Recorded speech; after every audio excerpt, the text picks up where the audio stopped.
Hello friends, material സയൻസിൻ്റെ part 15 video ലെക്ചറിൽ നമ്മൾ ഡിസ്കസ് ചെയ്യാൻ പോകുന്നത് ടെസ്റ്റിംഗ് ഓഫ് മെറ്റീരിയൽസ് ആണ്. നമുക്കറിയാം മെറ്റീരിയൽ ടെസ്റ്റിംഗ് ഫീൽഡിൽ തന്നെ മെറ്റീരിയൽ ടെസ്റ്റിംഗ് തന്നെ നമ്മൾ ബേസിക്കലി രണ്ടായിട്ടാണ് ക്ലാസിഫൈ ചെയ്യുന്നത്, destructive testing, non destructive testing എന്നും. അപ്പോൾ നമ്മൾ ഈ ഒരു പാർട്ട് 15 നമ്മൾ ഉൾപ്പെടുത്തിയിരിക്കുന്നത് ഡിസ്ട്രക്റ്റീവ് ടെസ്റ്റിങ്ങും നോൺ ഡിസ്ട്രക്റ്റീവ് ടെസ്റ്റിംഗ് ആണ്. അപ്പോൾ destructive testing, non destructive testing രണ്ടും സെപ്പറേറ്റ് ആയിട്ട് നമ്മൾ നോക്കുന്നുണ്ട്. അപ്പോൾ ആദ്യം തന്നെ നമുക്ക് ഡിസ്ട്രക്റ്റീവ് ടെസ്റ്റിങ്ങിലോട്ട് പോകാം. അപ്പോൾ ആദ്യം തന്നെ എന്താണ് ഡിസ്ട്രക്റ്റീവ് ടെസ്റ്റിംഗ്? അപ്പോൾ in destructive testing, test are carried out to the specimen's failure in order to understand a specimen's performance or material behaviour under different loads. അപ്പോൾ ഡിസ്ട്രക്റ്റീവ് ടെസ്റ്റിംഗ് എന്ന് പറഞ്ഞാൽ അവിടെ നമ്മൾ എന്താണ് ചെയ്യുന്നത്? നമ്മുടെ സ്പെസിമെൻ ഫെയിലാകും വരെ നമ്മൾ എന്ത് ചെയ്യുന്നുണ്ട്? ടെസ്റ്റ് ചെയ്യുന്നുണ്ട്. മനസ്സിലായി? അപ്പം പേരിൽ പറയുന്നത് പോലെ തന്നെ എന്താണ് ഡിസ്ട്രക്റ്റീവ് ടെസ്റ്റിംഗ്? നമ്മൾ ഏത് സാമ്പിളിനെയാണോ നമ്മൾ ടെസ്റ്റ് ചെയ്യുന്നത്, അപ്പോൾ ആ സാമ്പിൾ ഫെയിലാകുകയാണ് ചെയ്യുന്നത് അവിടെ. പിന്നീട് നമ്മൾ അതിനെ നമുക്ക് എന്ത് ചെയ്യാൻ പറ്റില്ല, അതിൽ ഉപയോഗിക്കാൻ പറ്റില്ല, അതിനെ നമുക്ക് വേറെ എന്തെങ്കിലും പ്രോസസ്സിന് ഉപയോഗിക്കാൻ പറ്റില്ല. അപ്പോൾ ഡിസ്ട്രക്റ്റീവ് ടെസ്റ്റിംഗ് എന്ന് പറഞ്ഞാൽ എന്താണ്? ഡിസ്ട്രക്റ്റീവ് ടെസ്റ്റിംഗ് ചെയ്ത് കഴിഞ്ഞാൽ സാമ്പിൾ ഫെയിലാവുകയാണ് ചെയ്യുന്നത്. പിന്നീട് നമുക്ക് എന്ത് ചെയ്യാൻ പറ്റില്ല, നമുക്ക് വേറൊരു എന്താണ് ആപ്ലിക്കേഷൻ അല്ലെങ്കിൽ പ്രോസസ്സിന് നമുക്ക് ആ സാമ്പിൾ ഉപയോഗിക്കാൻ പറ്റില്ല. അതേസമയം നമ്മൾ ഓൾറെഡി പറഞ്ഞു destructive testing, non destructive testing അങ്ങനെ രണ്ട് ഫീൽഡാണ് ഉള്ളത്. നോൺ ഡിസ്ട്രക്റ്റീവ് ടെസ്റ്റിംഗ് ആണെങ്കിൽ എന്താണ് പേരിൽ പറയുന്നത് പോലെ തന്നെ എന്താണ് ആ സാമ്പിളിനെ നമ്മൾ എന്ത് ചെയ്യുന്നില്ല, ഫെയിൽ ആക്കുന്നില്ല. ടെസ്റ്റ് ചെയ്ത് അതിന് ആ സാമ്പിളിന് ഫെയിലിയർ സംഭവിക്കുന്നില്ല. അത് പിന്നീട് നമുക്ക് ടെസ്റ്റിനോ വേറെ എന്തെങ്കിലും ആപ്ലിക്കേഷനോ ഉപയോഗിക്കാൻ സാധിക്കും കേട്ടോ. അപ്പോൾ ഇപ്പോൾ നമ്മൾ ബേസിക് ലെവലിൽ ഡെഫിനിഷൻ മാത്രമേ പറയുന്നുള്ളൂ. അങ്ങോട്ട് ഡിസ്കസ് ചെയ്യുമ്പോൾ നമുക്ക് കൂടുതൽ നമുക്കത് മനസ്സിലാകും. അപ്പോൾ എന്താണ് ഡിസ്ട്രക്റ്റീവ് ടെസ്റ്റിംഗ്? ഡിസ്ട്രക്റ്റീവ് ടെസ്റ്റിംഗ് എന്ന് പറഞ്ഞാൽ എന്താണ്? ഡിസ്ട്രക്റ്റീവ് ടെസ്റ്റിംഗ് ടെസ്റ്റ് അല്ലെങ്കിൽ ടെസ്റ്റ് എന്താണ് carried out to the specimen's failure അല്ലേ? എന്ത് ഒരു സാമ്പിൾ, അപ്പോൾ ഒരു ടെസ്റ്റ് ചെയ്യണമെങ്കിൽ നമ്മൾ എന്ത് ചെയ്യും? സാമ്പിൾ പ്രിപ്പയർ ചെയ്യും. അപ്പോൾ ആ സാമ്പിൾ ഫെയിൽ ആകും വരെ, അല്ലെങ്കിൽ ഈ ഡിസ്ട്രക്റ്റീവ് ടെസ്റ്റിംഗ് കഴിയുമ്പോൾ ഏത് ഡിസ്ട്രക്റ്റീവ് ടെസ്റ്റാണോ കഴിയുന്നത് ആ ടെസ്റ്റ് കഴിയുമ്പോഴത്തേക്ക് എന്താണ് സാമ്പിൾ ഫെയിൽ ആയിരിക്കും, അല്ലെങ്കിൽ ഡീഫോം ചെയ്തിരിക്കും. മനസ്സിലായി? അപ്പോൾ അത് നമുക്ക് പിന്നീട് വേറൊരു ടെസ്റ്റിനോ അല്ലെങ്കിൽ വേറെ എന്തെങ്കിലോ ഒരാവശ്യം നമുക്കത് ഉപയോഗിക്കാൻ പറ്റില്ല. ഇനി എന്തിനാണ് നമ്മൾ ടെസ്റ്റ് ചെയ്യുന്നത്? In order to understand a specimen's performance or material behaviour under different load. അപ്പോൾ നമ്മൾ ചെയ്യുന്നത് ആ ഒരു സാമ്പിൾ ഉണ്ടാകുന്ന ഒരു പർട്ടിക്കുലർ മെറ്റീരിയൽ ആയിരിക്കും അല്ലെ? ആ മെറ്റീരിയലിൻ്റെ ബിഹേവിയർ, നമ്മൾ ഏത് ടൈപ്പ് ഓഫ് ലോഡാണോ കൊടുക്കുന്നത് ആ പർട്ടിക്കുലർ ലോഡിൽ ആ മെറ്റീരിയൽ എങ്ങനെ ബിഹേവ് ചെയ്യുമെന്ന് മനസ്സിലാക്കാൻ, മാത്രമല്ല എന്താണ് മെറ്റീരിയൽ പ്രോപ്പർട്ടീസ് മനസ്സിലാക്കാൻ നമ്മൾ എന്ത് ഉപയോഗിക്കുന്നുണ്ട്? ഡിസ്ട്രക്റ്റീവ് ടെസ്റ്റിംഗ് ചെയ്യുന്നുണ്ട്. അപ്പോൾ ഏതൊക്കെയാണ്? അപ്പോൾ നമുക്ക് different types of destructive testing ഉണ്ട്. അപ്പോൾ common destructive test methods for testing material ഏതൊക്കെയാണ്? Tensile test, compression test, hardness test, impact test, fatigue test. അപ്പോൾ നമുക്ക് ഇത് കോളേജിൽ നമ്മൾ എന്താണ് ലാബിലൊക്കെ ചെയ്തിട്ടുള്ള ടെസ്റ്റുകളാണ്. നമുക്കിത് നല്ല ഫെമിലിയർ ആയിട്ടുള്ള ടെസ്റ്റുകളാണ്. ആദ്യം തന്നെ എന്താണ് tensile test, compressive test, harness, impact, fatigue. അപ്പോൾ നമുക്കിതെല്ലാം ഈ ടെസ്റ്റിലെല്ലാം നമുക്കറിയാം എന്താണ്, നമ്മളിതിലൊരു പർട്ടിക്കുലർ സാമ്പിൾ, ടെൻസൈൽ ടെസ്റ്റിനാണെങ്കിൽ ഒരു ടെൻസൈൽ സാമ്പിൾ നമ്മൾ പ്രിപ്പയർ ചെയ്യുന്നുണ്ട്. മനസ്സിലായോ? ഇപ്പോൾ ഒരു അലുമിനിയം, നമുക്കിപ്പോൾ നമ്മളൊരു അലുമിനിയം അലോയ് ഉണ്ട്. ആ അലുമിനിയം അലോയത്തിൻ്റെ ആ അലുമിനിയം അലോയുടെ നമുക്ക് എന്താണ് അൾട്ടിമേറ്റ് സ്ട്രെങ്ത് അല്ലെങ്കിൽ ബ്രേക്കിംഗ് സ്ട്രെസ് ഒക്കെ കണ്ടുപിടിക്കണമെങ്കിൽ നമ്മൾ ആദ്യം അലുമിനിയം അലോയ് വെച്ചിട്ട് എന്ത് ചെയ്യണം? ആ മെറ്റീരിയലിൽ നിന്നൊരു സാമ്പിൾ, ഒരു ടെൻസൈൽ സാമ്പിൾ ഉണ്ടാക്കും അല്ലേ? ഇപ്പോൾ ഒരു മൈൽഡ് സ്റ്റീൽ റോഡ്, നമ്മളിൽ മൈൽഡ് സ്റ്റീൽ എന്തെങ്കിലും മൈൽഡ് സ്റ്റീലിൻ്റെ എന്താണ് അൾട്ടിമേറ്റ് സ്ട്രെങ്ത് അല്ലെങ്കിൽ ബ്രേക്കിംഗ് സ്ട്രെങ്ത് ഒക്കെ കണ്ടുപിടിക്കാൻ പറഞ്ഞാൽ നമ്മൾ എന്ത് ചെയ്യും? ആ മൈൽഡ് സ്റ്റീൽ വെച്ച് നമ്മൾ എന്ത് ചെയ്യും? ഒരു സാമ്പിൾ ഉണ്ടാക്കും. ഒരു സ്റ്റാൻഡേർഡ് ടെൻസൈൽ സാമ്പിൾ ഉണ്ടാക്കും. പിന്നെ ആ ടെൻസൈൽ സാമ്പിളാണ് നമ്മൾ എന്ത് ചെയ്യുന്നത്? ടെൻസൈൽ ടെസ്റ്റ് നടത്തുന്നത്. അതേപോലെ തന്നെ കംപ്രഷൻ ടെസ്റ്റിലും നമ്മളൊരു കംപ്രഷൻ സാമ്പിൾ ഉണ്ടാക്കുന്നുണ്ട്. ഹാർനസ് ടെസ്റ്റിലും അതേപോലെ തന്നെ ഹാർനസ് സാമ്പിൾ ഉണ്ട്. ഇമ്പാക്ട് ടെസ്റ്റിൽ നമ്മൾ എന്താണ് ഒരു ഇമ്പാക്ട്, അത് different type of impact test നമുക്കറിയാം. ചാർപ്പി, ഐസോഡ്. അപ്പം ചാർപ്പിക്ക് ഒരു പർട്ടിക്കുലർ സാമ്പിൾ ഉണ്ടാകുന്നുണ്ട്, ഐസോഡിന് ഒരു പർട്ടിക്കുലർ സാമ്പിൾ ഉണ്ടാകുന്നുണ്ട്. അതേപോലെ ഫെറ്റീഗ് ടെസ്റ്റിൽ നമ്മളൊരു സാമ്പിൾ ചെയ്യുന്നുണ്ട്. അപ്പോൾ ഒരു എന്ന് വെച്ചാൽ നമ്മുടെ റിസൾട്ടുകൾക്ക് ഒരു സ്റ്റാൻഡർഡൈസേഷൻ ഉണ്ടാക്കാൻ വേണ്ടിയാണ് ഈ സാമ്പിൾസ് പറയുന്നത് കേട്ടോ. ഒരു സ്റ്റാൻഡേർഡ് സാമ്പിൾ, ASTM സ്റ്റാൻഡേർഡ്സ് ഉണ്ട്. ആ സ്റ്റാൻഡേർഡ്സ് വെച്ചിട്ടുള്ള സാമ്പിൾസ് ഉണ്ടാക്കി ആ സാമ്പിൾസിലാണ് നമ്മൾ എന്ത് ചെയ്യുന്നത്? ഈ ടെസ്റ്റ് ചെയ്യുന്നത്. അപ്പോൾ ഈ ടെസ്റ്റ് ചെയ്യുമ്പോഴത്തേക്കും എന്താണ്, ഈ സാമ്പിൾസ് ഫെയിലാകും വരെ നമ്മൾ ചെയ്യുന്നത്. ടെൻസൈൽ ടെസ്റ്റ് എന്ന് വെച്ചാൽ എന്താണ്, ആ സാമ്പിളിനെ നമ്മൾ ടെൻസൈൽ ലോഡ് കൊടുത്ത് ആ സാമ്പിൾ ബ്രേക്ക് ആകുന്നത് വരെ നമ്മൾ എന്ത് ചെയ്യുന്നു, ലോഡ് അപ്ലൈ ചെയ്യുന്നുണ്ട്. കംപ്രഷൻ ടെസ്റ്റ് അതേപോലെ തന്നെ ഒരു പർട്ടിക്കുലർ സാമ്പിൾ ഫെയിലാകുന്നത് വരെ നമ്മൾ കംപ്രഷൻ ലോഡ് കൊടുത്തു അത് കംപ്രസീവ് ഫോഴ്സ് വിസ്റ്റെയിൻ ചെയ്യാൻ പറ്റാത്തൊരവസ്ഥയെത്തി അത് ബ്രേക്ക് ആകുന്നവരെ നമ്മൾ എന്ത് ചെയ്യുന്നുണ്ട്, കംപ്രഷൻ ടെസ്റ്റ് ചെയ്യുന്നുണ്ട്. അതുപോലെ തന്നെ ഹാർഡ്നെസ് നമ്മൾ എന്ത് ചെയ്യുന്നു, ഒരു ഇൻഡൻറ്റ് വെച്ചിട്ട് അതിനകത്ത് ഒരു ഇംപ്രഷൻ ഉണ്ടാക്കുകയാണ് ചെയ്യുന്നത്. ഇംപ്രഷൻ ഉണ്ടായെന്ന് വെച്ചാൽ എന്താണ്, സർഫസ് എന്താണ് അവിടെ സർഫസ് പ്ലാസ്റ്റിക്കിൽ ഡീഫോർമേഷൻ സംഭവിച്ചു. മനസ്സിലായോ? അപ്പോൾ ഡിസ്ട്രക്റ്റീവ് ടെസ്റ്റിംഗ് എന്ന് വെച്ചാൽ എന്താണ്, ഡിസ്ട്രക്റ്റീവ് ടെസ്റ്റിംഗ് എന്ന് വെച്ചാൽ എന്താണ്, ഒരു ടെസ്റ്റിംഗ് ഓഫ് മെറ്റീരിയൽ അല്ലെങ്കിൽ ടെസ്റ്റ് എന്താണ്, ആ ടെസ്റ്റ് നടത്തുമ്പോൾ എന്ത് സംഭവിക്കും, സ്പെസിഫിൻ അല്ലെങ്കിൽ നമ്മുടെ സാമ്പിൾ ഫെയിലാകും. പിന്നീട് നമുക്കത് വേറെ ടെസ്റ്റ് നടത്താനോ ഒരു പർട്ടിക്കുലർ ആപ്ലിക്കേഷൻ നമുക്ക് ഉപയോഗിക്കാൻ പറ്റില്ല. അപ്പം കോമൺ ആയിട്ട് ഉപയോഗിക്കുന്ന ഒരു ഡിസ്ട്രക്റ്റീവ് ടെസ്റ്റുകളുണ്ട്. Tensile test, compression, hardness, impact and fatigue test. നമുക്കിനി ഓരോ ടെസ്റ്റ് എന്താണെന്ന് നോക്കാം. ആദ്യം തന്നെ ടെൻസൈൽ ടെസ്റ്റ്. അപ്പോൾ എന്താണ് tensile test? It is a most common mechanical testing techniques. ഇതൊരു കോമൺ ടെസ്റ്റിംഗ് ടെക്നിക്കാണ് ഈ ടെൻസൈൽ ടെസ്റ്റ് എന്ന് പറയുന്നത്. Tensile testing is a form of tension testing and is a destructive engineering a material science test whereby controlled tension is applied to sample and little എന്താണ് fully fails. അപ്പോൾ നമ്മളിവിടെ ചെയ്യുന്നത് tensile ടെസ്റ്റിൽ നമ്മൾ സാമ്പിളിൽ apply ചെയ്യുന്ന load എന്ന് പറയുന്നത് ടെൻഷനാണ്. മനസ്സിലായോ? അപ്പോൾ ടെൻഷൻ ലോഡാണ് നമ്മളിവിടെ കൊടുക്കുന്നത്. ടെൻസൈൽ ലോഡ് എന്ന് വെച്ചാൽ എന്താണ്, ഈക്വൽ ആൻഡ് ഓപ്പോസിറ്റ് ഫോഴ്സസ് ആണ് നമ്മൾ എന്ത് ചെയ്യുന്നത്, ഒരു സാമ്പിളിൽ നമ്മൾ അപ്ലൈ ചെയ്യുന്നത്. ഇവിടെ നോക്കിയോ, ഇവിടെ നമ്മൾ ഒരു സാമ്പിൾ ഉണ്ട്. ഈ സാമ്പിൾ ടെൻസൈൽ ഫോഴ്സ് എന്ന് പറയുമ്പോൾ എന്താണ്, ഈ ഡയറക്ഷൻ ഇങ്ങനെയും ഈ ഡയറക്ഷൻ ഇങ്ങനെയും. അപ്പോൾ ഈക്വൽ ആൻഡ് ഓപ്പോസിറ്റ് ഫോഴ്സസ് നമ്മൾ അപ്ലൈ ചെയ്യുന്നുണ്ട്. Equal and opposite force apply ചെയ്തപ്പോൾ ഇതാണ് പറഞ്ഞാൽ ടെൻസൈൽ ഫോഴ്സ് എന്ന് പറയുന്നത്. മനസ്സിലായോ? അപ്പോൾ tensile testing is a form of tension testing. It is a destructive testing engineering എന്താണ് material science test whereby controlled tension. ഇവിടെ നമ്മുടെ സാമ്പിളിൽ അപ്ലൈ ചെയ്യുന്നത് എന്താണ്, കൺട്രോൾഡ് ടെൻഷനാണ് അപ്ലൈ ചെയ്യുന്നത്. ഏതൊരു അപ്ലൈ ചെയ്യും until the sample fails. Sample ഫെയിലാകുന്നത് വരെ നമ്മൾ എന്ത് ചെയ്യുന്നുണ്ട്, ഇവിടെ ടെൻഷൻ ഫോഴ്സ് നമ്മൾ കൊടുക്കുന്നുണ്ട്. അപ്പോൾ മുമ്പ് എക്സാം സ്ഥിരമായി ചോദിക്കുന്ന ചോദ്യം, ടെൻസൈൽ ടെസ്റ്റിൽ അപ്ലൈ ചെയ്യുന്ന ലോഡ് എന്ത് ടൈപ്പ് ഓഫ് ലോഡാണ്, എന്താണ്, ടെൻഷൻ ലോഡാണ് നമ്മൾ അപ്ലൈ ചെയ്യുന്നത്. Equal and opposite forces acting on a sample. ഇനി എന്തിനാണ് ഈ ടെൻസൈൽ ടെസ്റ്റ് ഉപയോഗിക്കുന്നത്? This test method is used to എന്തിനാണ്, to determine yield strength, ultimate tensile strength, ductility, strain hardening characteristics, Young's modulus, Poisson's ratio. ഇക്കാര്യങ്ങൾ എന്താണ് മനസ്സിലാക്കാൻ വേണ്ടിയാണ് നമ്മൾ ടെൻസൈൽ ടെസ്റ്റ് ചെയ്യുന്നത്. ഒരു പർട്ടിക്കുലർ മെറ്റീരിയലിൻ്റെ, അത് അലോയ് ആയിക്കോട്ടെ പ്യുവർ മെറ്റൽ ആയിക്കോട്ടെ, അപ്പോൾ ആ ഒരു മെറ്റീരിയലിൻ്റെ എന്താണ് yield strength, ultimate strength, ductility, strain hardening, പിന്നെ strain hardening characteristics, Young's modulus, Poisson ratio. അപ്പോൾ സ്ട്രെയിൻ ഹാർഡനിങ് ഒക്കെ എന്താണെന്ന് മുമ്പത്തെ പല ക്ലാസ്സുകളിൽ നമ്മൾ നിരവധി തവണ ഡിസ്കസ് ചെയ്തിട്ടുള്ളതാണ്. എന്താണ് സ്ട്രെയിൻ ഹാർഡനിങ് എന്ന് പറയുന്നത്. ദെൻ യങ്സ് മോഡുലസ് എന്ന് പറഞ്ഞാൽ എന്താണ്, റേഷ്യോ, സ്ട്രെസ്, സ്ട്രെയിൻസ്, എന്തല്ലേ എന്താണ് സ്ട്രെസ് ബൈ സ്ട്രെയിൻ, അതാണ് എന്ത് യങ്സ് മോഡുലസ് എന്ന് പറയുന്നത്. ദെൻ പോയ്സോൺസ് റേഷ്യോ, എന്താണ് പോയ്സോൺസ് റേഷ്യോ എന്ന് വെച്ചാൽ എന്താണ്, it is a ratio lateral strain to longitudinal strain, അതാണ് പോയ്സോൺസ് റേഷ്യോ എന്ന് പറയുന്നത്. അപ്പോൾ പോയ്സോൺസ് റേഷ്യോ സംബന്ധിച്ചിടത്തോളം നിരവധി തവണ ക്വസ്റ്റ്യൻ ചോദിക്കുന്നുണ്ട്, എന്താണ് പോയ്സോൺസ് റേഷ്യോ എന്ന് ചോദിച്ചിട്ടുണ്ട്. ദെൻ പോയ്സോൺസ് റേഷ്യോൻ്റെ വാല്യൂ എന്ന് പറയുന്നത് 0 to 0.5 0 to 0.5 വരെയാണ് പോയ്സോൺസ് റേഷ്യോയുടെ വാല്യൂ വേരി ചെയ്യുന്നത് കേട്ടോ. 0 to 0.5. അതിൽ 0 എന്ന് പറയുന്നത് എന്താണ്, കോർക്ക്. 0 പോയ്സോൺസ് റേഷ്യോ വരുന്ന ഒരു മെറ്റീരിയലിന് എക്സാമ്പിളാണ് എന്ത്, കോർക്ക്. അത് എക്സാമിന് ചോദിച്ചിട്ടുണ്ട്. റബ്ബറിൻ്റെ പോയ്സോൺസ് റേഷ്യോ എന്ന് പറയുന്നത് 0.5 ആണ്. അപ്പം പോയ്സോൺസ് റേഷ്യോ എന്ന് പറയുന്നത് എന്താണ്, lateral strain to longitudinal strain ആണ് Poisson's ratio. Is the ratio lateral strain to longitudinal strain. ഇതിൻ്റെ വാല്യൂ എന്താണ്, വേരീസ് ബിറ്റ്വീൻ 0 and 0.5. മനസ്സിലായോ?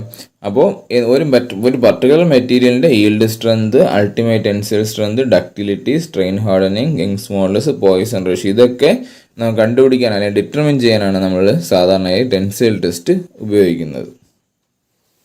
അപ്പോൾ നമ്മൾ ഈ ഫിഗറിൽ കാണിച്ചിരിക്കുന്നത് ടെൻസൈൽ ടെസ്റ്റ് ക്യാരി ഔട്ട് ചെയ്യുന്ന ഒരു മെഷീനാണ്. അതിന് നമ്മൾ യൂണിവേഴ്സൽ ടെസ്റ്റിംഗ് മെഷീൻ അല്ലെങ്കിൽ UTM എന്ന് പറയും കേട്ടോ. ഇത് ടെൻസൈൽ ടെസ്റ്റ് ചെയ്യാൻ മാത്രമല്ല tension test, compression, bending test ഇതെല്ലാം ചെയ്യാൻ നമ്മൾ എന്ത് ചെയ്യും? ഈ UTM തന്നെയാണ് ചെയ്യുന്നത്. അപ്പോൾ UTMലാണ് നമ്മൾ ടെൻഷൻ ടെസ്റ്റ് ചെയ്യുന്നത്. ഇവിടെ ഈ ഫിഗറിൽ ഇത് കാണിച്ചിരിക്കുന്ന UTM ആണ്. പക്ഷേ ഇപ്പോൾ നമ്മുടെ കോമൺ ആയിട്ട് ഉപയോഗിച്ച് വരുന്നത് എന്താണ്?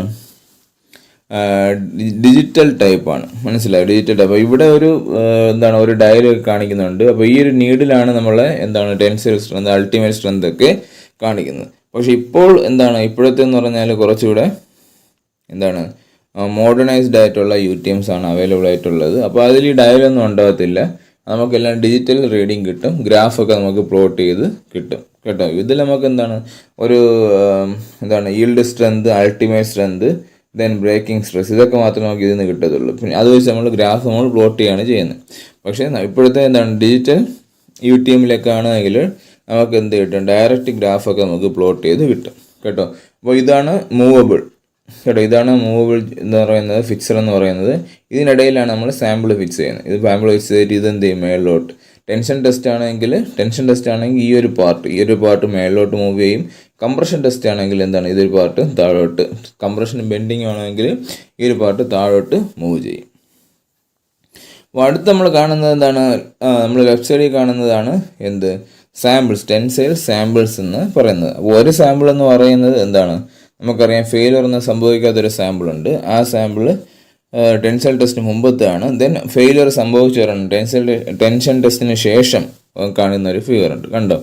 ഒരു നെക്കിംഗ് ഒക്കെ സംഭവിച്ച് ഫെയിലിയർ സംഭവിച്ചിട്ടുണ്ട്. ഇതാണ് ടെൻസൈൽ സാമ്പിൾസ്. അപ്പോൾ നമ്മൾ ഫിക്സ് ചെയ്യുന്നത് അല്ലെങ്കിൽ നമ്മുടെ ഈ ക്ലാമ്പിൽ ഫിക്സ് ചെയ്യുന്ന പോർഷൻ എന്ന് പറഞ്ഞാൽ ഇതാണ്. ഈ പോർഷനാണ് നമ്മൾ ക്ലാമ്പിൽ ഫിക്സ് ചെയ്യുന്നത്. മനസ്സിലായോ? അപ്പോൾ ഇലോങ്ങേഷൻ സംഭവിക്കുന്നത് നമ്മൾ മെഷർമെൻ്റ് എടുക്കുന്ന റീജിയനൊക്കെ ഏതാണ്? ആ റീജിയൻ നമ്മൾ ഗേജ് ലെന്ത് പറയും കണ്ടോ. ഈ ഒരു സാമ്പിളിലെ ഈ ഒരു പർട്ടിക്കുലർ ലെന്താണ് ഗേജ് സെക്ഷൻ അല്ലെങ്കിൽ ഗേജ് ലെന്ത് എന്ന് പറയുന്നത്. ഇവിടെയാണ് നമ്മൾ എന്ത് ചെയ്യുന്നത്? നമ്മൾ കോൺസെൻട്രേറ്റ് ചെയ്യുന്നത്. എത്ര ഇലോങ്ങേഷൻ സംഭവിച്ചു, നെക്കിങ് സംഭവിക്കുന്നുണ്ടോ, ബ്രേക്കിംഗ് ഉണ്ടോ, ഇതെല്ലാം ചെയ്യുന്നത് ഈ ഗേജ് ലെന്തിനകത്താണ്. മനസ്സിലായോ? ബാക്കി ഈ റീജിയനാണ് നമ്മൾ എന്ത് ചെയ്യുന്നത്? ഫിക്സ് ചെയ്യാനാണ് നമ്മൾ ഇവിടെ ഉപയോഗിക്കുന്നത് കേട്ടോ. ബാക്കി കാൽക്കുലേഷനും എല്ലാം ചെയ്യുന്നത് ഈ ഏരിയയിലാണ്.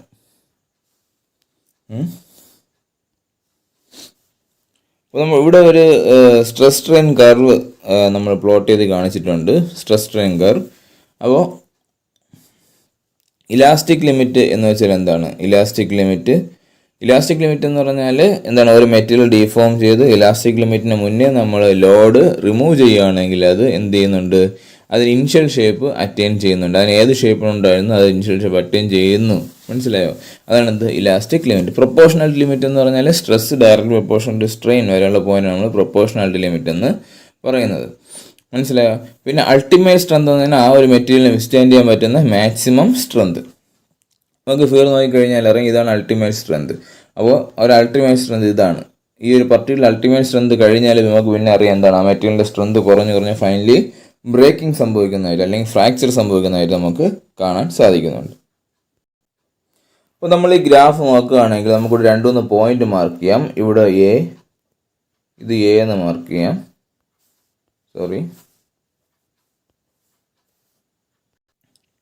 അപ്പോൾ ഞാൻ ഈ കർവിൽ 3 പോയിന്റ് മാർക്ക് ചെയ്തിട്ടുണ്ട്, A, B, C. അപ്പോൾ അതിൽ പോയിന്റ് എ നമുക്ക് ഇലാസ്റ്റിക് ലിമിറ്റ് എന്ന് പറയാം. പോയിന്റ് എ ആണ് ഇലാസ്റ്റിക് ലിമിറ്റ് എന്ന് വെച്ചാൽ എന്താണ്? ഇലാസ്റ്റിക് ലിമിറ്റിന് മുന്നേ നമ്മൾ ഒരു സാമ്പിളിൽ അപ്ലൈ ചെയ്തിട്ടുള്ള ലോഡ് റിമൂവ് ചെയ്ത് കഴിഞ്ഞാൽ ആ മെറ്റീരിയലിൽ സംഭവിച്ചിരിക്കുന്ന ഡിഫോർമേഷൻ അല്ലെങ്കിൽ ഡിഫോർമേഷൻ എല്ലാം തിരിച്ച് മാറി ആ മെറ്റീരിയൽ ഇനിഷ്യൽ ഷേപ്പിലോട്ട് പോകും. മനസ്സിലായോ? If A material regain it's initial shape when the Lord is removed. മനസ്സിലായോ? അപ്പോഴാണ് നമ്മൾ പറയുന്നത് അത് ഇലാസ്റ്റിക് ലിമിറ്റിനകത്താണ് നമ്മൾ പറയുന്നത്. മനസ്സിലായോ? ഒരു മെറ്റീരിയൽ ലോഡ് ചെയ്ത് ഇലാസ്റ്റിക് ലിമിറ്റിനകത്താണ് എങ്കിൽ നമ്മൾ ആ മെറ്റീരിയൽ റിമൂവ് ചെയ്ത് കഴിഞ്ഞാൽ അല്ലെങ്കിൽ നമ്മൾ അപ്ലൈ ചെയ്ത ലോഡ് റിമൂവ് ചെയ്യുമ്പോൾ എന്ത് സംഭവിക്കും? അത് ഇനിഷ്യൽ സ്റ്റേറ്റിലോട്ട് അല്ലെങ്കിൽ ഇനിഷ്യൽ ഷേപ്പ് അത് അറ്റൈൻ ചെയ്യും. മനസ്സിലായി? അപ്പം പോയിന്റ് എ വരെ ഇലാസ്റ്റിക് ലിമിറ്റാണ്. മനസ്സിലായോ? ദെൻ അതിന് മുന്നേ പ്രൊപ്പോർഷണാലിറ്റി ലിമിറ്റ് ഉണ്ട്. എന്താണ് പ്രൊപ്പോർഷണാലിറ്റി ലിമിറ്റ് എന്ന് പറഞ്ഞാൽ? Proportionality limit is limit up to which stress is directly proportional to strain. Stress അവിടെ സ്ട്രെയിനിന് ഡയറക്ട്ലി പ്രൊപ്പോർഷണൽ പ്രൊപ്പോർഷണാലിറ്റി ലിമിറ്റ് വരെ. അതുവരെ എന്ത് ചെയ്യും? It obey Hooke's law. അപ്പോൾ ഹൂക്സ് ലോ എന്ന് വെച്ചാൽ എന്താണ്? Stress is directly proportional to strain, അല്ലെങ്കിൽ stress by strain is equal to a constant E. അതാണ് എന്ത്? Young's modulus. അപ്പോൾ എക്സാംസിന് മുമ്പ് ചോദിച്ചിട്ടുണ്ട് ഹൂക്സ് ലോ സാറ്റിസ്ഫൈ ചെയ്യുന്നത് എവിടെയാണ്? ഇലാസ്റ്റിക് ലിമിറ്റിനകത്താണോ പ്രൊപ്പോർഷണാലിറ്റി ലിമിറ്റിനകത്താണോ? പ്രൊപ്പോർഷണാലിറ്റി ലിമിറ്റിനകത്താണ് എന്ത് ഹൂക്സ് ലോ ഒബേ ചെയ്യുന്നത്. പിന്നീട് എന്താണ് ഇലാസ്റ്റിക് ലിമിറ്റ്? പോയിന്റ് എ വരെ എന്താണ് ഇലാസ്റ്റിക് ലിമിറ്റ്? ഇലാസ്റ്റിക് ലിമിറ്റ് എന്ന് വെച്ചാൽ എന്താണ്? ഇലാസ്റ്റിക് ലിമിറ്റിന് നമ്മളൊരു മെറ്റീരിയലിനെ ലോഡ് അപ്ലൈ ചെയ്യാണ്. അപ്ലൈ ചെയ്ത് ഇലാസ്റ്റിക് ലിമിറ്റിനകത്ത് വെച്ചിട്ടാണ് ആ ലോഡ് റിമൂവ് ചെയ്യുന്നതെങ്കിൽ എന്ത് ചെയ്യും? മെറ്റൽ എന്തൊക്കെ ഡിഫോർമേഷൻ സംഭവിച്ചിട്ടുണ്ടെങ്കിലും അതെന്ത് ഇനിഷ്യൽ ഷേപ്പ് റീഗെയിൻ ചെയ്യും. മനസ്സിലായോ? ദെൻ വരുന്നത് പോയിന്റ് ബി. പോയിന്റ് ബി ആണ് അൾട്ടിമേറ്റ് ടെൻസൈൽ സ്ട്രെങ്ത്. എന്ന് വെച്ചാൽ ഒരു മെറ്റീരിയലിന് വിസ്റ്റാൻഡ് ചെയ്യാൻ പറ്റുന്ന മാക്സിമം സ്ട്രെസ്. മനസ്സിലായോ? അതാണ് മാക്സിമം സ്ട്രെസ് ആണത്. അതിനപ്പുറം മെറ്റീരിയൽ വിസ്റ്റാൻഡ് ചെയ്യാൻ പറ്റും. ഈ ഫിഗറിൽ തന്നെ നോക്കിയാൽ അറിയാം എന്താണ് ഇവിടെ ഈ ഒരു പർട്ടിക്കുലർ റീജിയൻ എത്തിക്കഴിഞ്ഞാൽ പിന്നെ എന്താണ് വിസ്റ്റാൻഡ് ചെയ്യുന്ന കിട്ടുന്ന സ്ട്രെസ് കുറഞ്ഞു വരികയാണ്. മനസ്സിലായോ? ഇനി പോയിന്റ് എക്കും പോയിന്റ് ബിക്കും, പോയിന്റ് എയുടെയും പോയിന്റ് ബിക്കും ഇടയിലാണ് എന്ത് വരുന്നത്? സ്ട്രെയിൻ ഹാർഡനിങ് സംഭവിക്കുന്നത് കേട്ടോ. എന്താണ് സ്ട്രെയിൻ ഹാർഡനിങ് കേട്ടോ? സ്ട്രെയിൻ ഹാർഡനിങ് സംഭവിക്കുന്നത് എവിടെയാണ്? Point A two point B. അപ്പോൾ പോയിന്റ് എക്കും പോയിന്റ് ബിക്കും ഇടയിലാണ് എന്താണ് സ്ട്രെയിൻ ഹാർഡനിങ് സംഭവിക്കുന്നത്. മനസ്സിലായി? എന്ന് വെച്ചാൽ മെറ്റീരിയൽ സ്വയമേ ഒരു സ്ട്രെങ്ത് അച്ചീവ് ചെയ്യുന്നുണ്ട്. മനസ്സിലായോ? അതാണ് എന്ത് സ്ട്രെയിൻ ഹാർഡനിങ്. മനസ്സിലായോ? അപ്പോൾ between point A and point B strain hardening ഞാൻ ഇനിയിപ്പോൾ ഡീറ്റെയിൽ ആയിട്ട് പറയുന്നില്ല, കാരണം ഇതിന് മുന്നത്തെ പല ക്ലാസ്സുകളിലും ഞാൻ സ്ട്രെയിൻ ഹാർഡനിങ് ഡീറ്റെയിൽ ആയിട്ട് നമ്മൾ ഡിസ്കസ് ചെയ്തിട്ടുണ്ട് കേട്ടോ. Between point A and point B material undergoes എന്ന strain hardening. Then at point C എന്ത് സംഭവിക്കുന്നു? Fracture. Finally at point C fracture. Fracture strength is less than ultimate strength. അത് നമുക്കറിയാം, ഗ്രാഫിൽ നിന്ന് തന്നെ നമുക്ക് മനസ്സിലാകുന്നുണ്ട്. ഇനി വളരെ ഇമ്പോർട്ടൻ്റ് ആയിട്ടുള്ള അടുത്ത കാര്യമുണ്ട്. ബിറ്റ്വീൻ ബി ആൻഡ് സി, ബിക്കും സിക്കും ഇടയിലാണ് നെക്കിങ് സംഭവിക്കുന്നത്. ബിയിൽ നെക്കിങ് സ്റ്റാർട്ട് ആകുന്നു. ദെൻ ബിക്കും സിക്കും ഇടയിലാണ് നെക്കിങ് നല്ല രീതിയിൽ നമുക്ക് കാണാൻ കഴിയുന്നത്. അപ്പോൾ സാമ്പിൾസ് ഓരോ സ്റ്റേജിലും സാമ്പിൾസിൽ ഉണ്ടാകുന്ന ഒരു മാറ്റം നമ്മളിവിടെ റെപ്രസെൻറ്റ് ചെയ്യുന്നുണ്ട്. മനസ്സിലായോ? അപ്പോൾ ഇനിഷ്യൽ സ്റ്റേജാണ് ഇത് ഇനിഷ്യലി ഇതാണ്. മനസ്സിലായോ? Sample without any deformation. Then അടുത്ത് എന്തെന്നുണ്ട്? നമ്മുടെ ഇലാസ്റ്റിക് റീജിയൻ കഴിഞ്ഞ് പ്ലാസ്റ്റിക് സ്റ്റേറ്റിലോട്ട് എത്തുമ്പോഴത്തേക്കും എന്ത് സംഭവിക്കുന്നു? ഒരു ഇലോങ്ങേഷൻ സംഭവിക്കുന്നുണ്ട്. Then between B and C, ബിക്കും സിക്കും ഇടയിൽ എന്താണ് സംഭവിക്കുന്നത്? ബിക്കും സിക്കും ഇടയ്ക്ക് നമുക്ക് നെക്കിങ് സംഭവിക്കുന്നുണ്ട്. കാരണം between B and C necking സംഭവിക്കുന്നു. ആൻഡ് ഫൈനലി അറ്റ് സി എന്ത് സംഭവിക്കുന്നത്? ഫ്രാക്ചർ സംഭവിക്കും. ഫൈനലി അറ്റ് സി ഫ്രാക്ചർ സംഭവിക്കും. അപ്പോൾ ഞാൻ ഒന്നും കൂടി ഗ്രാഫ് ഞാൻ പറയാം. ഇവിടെ ഒരു പോയിന്റ് ഞാൻ എക്സ് എന്ന് മാർക്ക് ചെയ്താൽ നമുക്ക് എന്ത് പറയാം? അത് നമുക്ക് പ്രൊപ്പോർഷണാലിറ്റി ലിമിറ്റ് എന്ന് പറയുകയാണെങ്കിൽ, പ്രൊപ്പോർഷൻ ലിമിറ്റ് എന്ന് വെച്ചാൽ എന്താണ്? ലിമിറ്റ് അപ് ടു വിച്ച് എന്താണ് stress is directly proportional to strain. മനസ്സിലായോ? അവിടെ ഹൂക്സ് ലോ ഒബേ ചെയ്യുന്നുണ്ട്. പ്രൊപ്പോർഷണൽ ലിമിറ്റ് വരെ എന്ത് ചെയ്യുന്നുണ്ട്? ഹൂക്സ് ലോ ഒബേ ചെയ്യുന്നുണ്ട്. ഇനി അടുത്ത് വരുന്നത് എന്താണ്? Elastic limit. ഇലാസ്റ്റിക് ലിമിറ്റ് എന്ന് വെച്ചാൽ ഇലാസ്റ്റിക് ലിമിറ്റ് വരെ നമ്മൾ മെറ്റീരിയൽ അപ്ലൈ ചെയ്യുന്ന ലോഡ് മാറ്റിയിട്ടുണ്ടെങ്കിൽ അതുവരെ എന്തൊക്കെ ഡിഫോർമേഷൻ സംഭവിച്ചു അതെല്ലാം എന്ത് ചെയ്യും? മാറി ഇനിഷ്യൽ ഷേപ്പിലോട്ട് വരും. അതാണ് ഇലാസ്റ്റിക് റേഞ്ച്. പിന്നീട് അങ്ങോട്ട് വരുന്ന എല്ലാം പ്ലാസ്റ്റിക് റേഞ്ചാണ്. എന്ന് വെച്ചാൽ വേറെ എന്തൊക്കെ ഡിഫോർമേഷൻ സംഭവിച്ചിട്ടുണ്ടോ അത് അങ്ങനെ തന്നെ നിലനിൽക്കും. അത് ഇനിഷ്യൽ ഷേപ്പ് അല്ലെങ്കിൽ ഇനിഷ്യൽ ഷേപ്പ് ഒന്നും റീഗെയിൻ ചെയ്യില്ല. അതാണ് പ്ലാസ്റ്റിക് ഡിഫോർമേഷൻ. പിന്നെ എ തൊട്ട് അങ്ങോട്ട് ഫെയിലിയർ വരെ എന്താണ്? പ്ലാസ്റ്റിക് റീജിയൻ ആണ്. മനസ്സിലായോ? ഇനി അറ്റ് പോയിന്റ് ബി എന്ന് പറഞ്ഞാൽ അൾട്ടിമേറ്റ് സ്ട്രെങ്ത് ആണ്. അൾട്ടിമേറ്റ് സ്ട്രെങ്ത് എന്ന് വെച്ചാൽ എന്താണ്? Maximum strength a material can withstand, അല്ലെങ്കിൽ maximum stress a material can withstand. അതാണ് അൾട്ടിമേറ്റ് സ്ട്രെങ്ത്. ഇനി എക്കും ബിക്കും ഇടയിലാണ് എന്താണ്? സ്ട്രെയിൻ ഹാർഡനിങ് സംഭവിക്കുന്നത് കേട്ടോ. സ്ട്രെയിൻ ഹാർഡനിങ് സംഭവിക്കുന്നതൊക്കെ ബിറ്റ്വീൻ എ ആൻഡ് ബി. ഇനി അറ്റ് സി എന്ത് ചെയ്യുന്നുണ്ട്? ഫ്രാക്ചർ. മനസ്സിലായി? ഫ്രാക്ചർ സ്ട്രെങ്ത് ആണ് at C. In between B and C, ബിക്കും സിക്കും ഇടയിലാണ് നമുക്ക് എന്ത് സംഭവിക്കുന്നത്? നെക്കിങ് സംഭവിക്കുന്നത് കേട്ടോ. അത് നമ്മളിവിടെ ഡീറ്റെയിൽ ആയിട്ട് നമ്മൾ ഇവിടെ ഫിഗറിൽ കാണിച്ചിട്ടുണ്ട്. എവിടെ കാണിച്ചിട്ടുണ്ട്? നമ്മുടെ സാമ്പിളിൻ്റെ figure. Between B and C necking സംഭവിക്കുന്നുണ്ട്. ബിറ്റ്വീൻ ബി ആൻഡ് സി എന്ത് സംഭവിക്കുന്നത്? നെക്കിങ് സംഭവിക്കുന്നുണ്ട്. അറ്റ് സി ഫ്രാക്ചർ സംഭവിക്കും കേട്ടോ. ഇനി ബിറ്റ്വീൻ എ ആൻഡ് ബി എന്ന് പറയുന്നത് എന്താണ്? പ്ലാസ്റ്റിക് റീജിയൻ ആണ്. മാത്രമല്ല അവിടെയാണ് സ്ട്രെയിൻ ഹാർഡനിങ് സംഭവിക്കുന്നതും അവിടെയാണ്.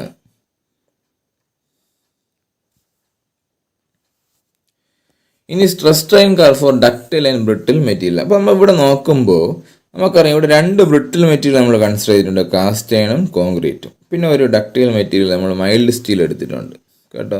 അപ്പോൾ നമ്മളിവിടെ നോക്കുമ്പോൾ നമുക്കൊരു കാര്യം മനസ്സിലാകുന്നുണ്ട്. മൈൽഡ് സ്റ്റീലിന് ഒരു അൾട്ടിമേറ്റ് സ്ട്രെങ്ത് ഉണ്ട്. ഞാൻ അതവിടെ എ എന്ന് മാർക്ക് ചെയ്തു കേട്ടോ. അൾട്ടിമേറ്റ് സ്ട്രെങ്ത് ഉണ്ട്. ദെൻ മൈൽഡ് സ്റ്റീലിന് ഒരു ബ്രേക്കിംഗ് സ്ട്രെങ്ത് ഉണ്ട് ബി. എന്ന് വെച്ചാൽ എക്കും ബിക്കും ഇടയിൽ എന്ത് സംഭവിക്കുന്നുണ്ട്? നെക്കിങ് ഉണ്ട്. അപ്പോൾ ഒരു ഡക്റ്റൈൽ മെറ്റീരിയലാണ് ഞാൻ ടെൻസൈൽ ടെസ്റ്റ് ചെയ്യുന്നു എങ്കിൽ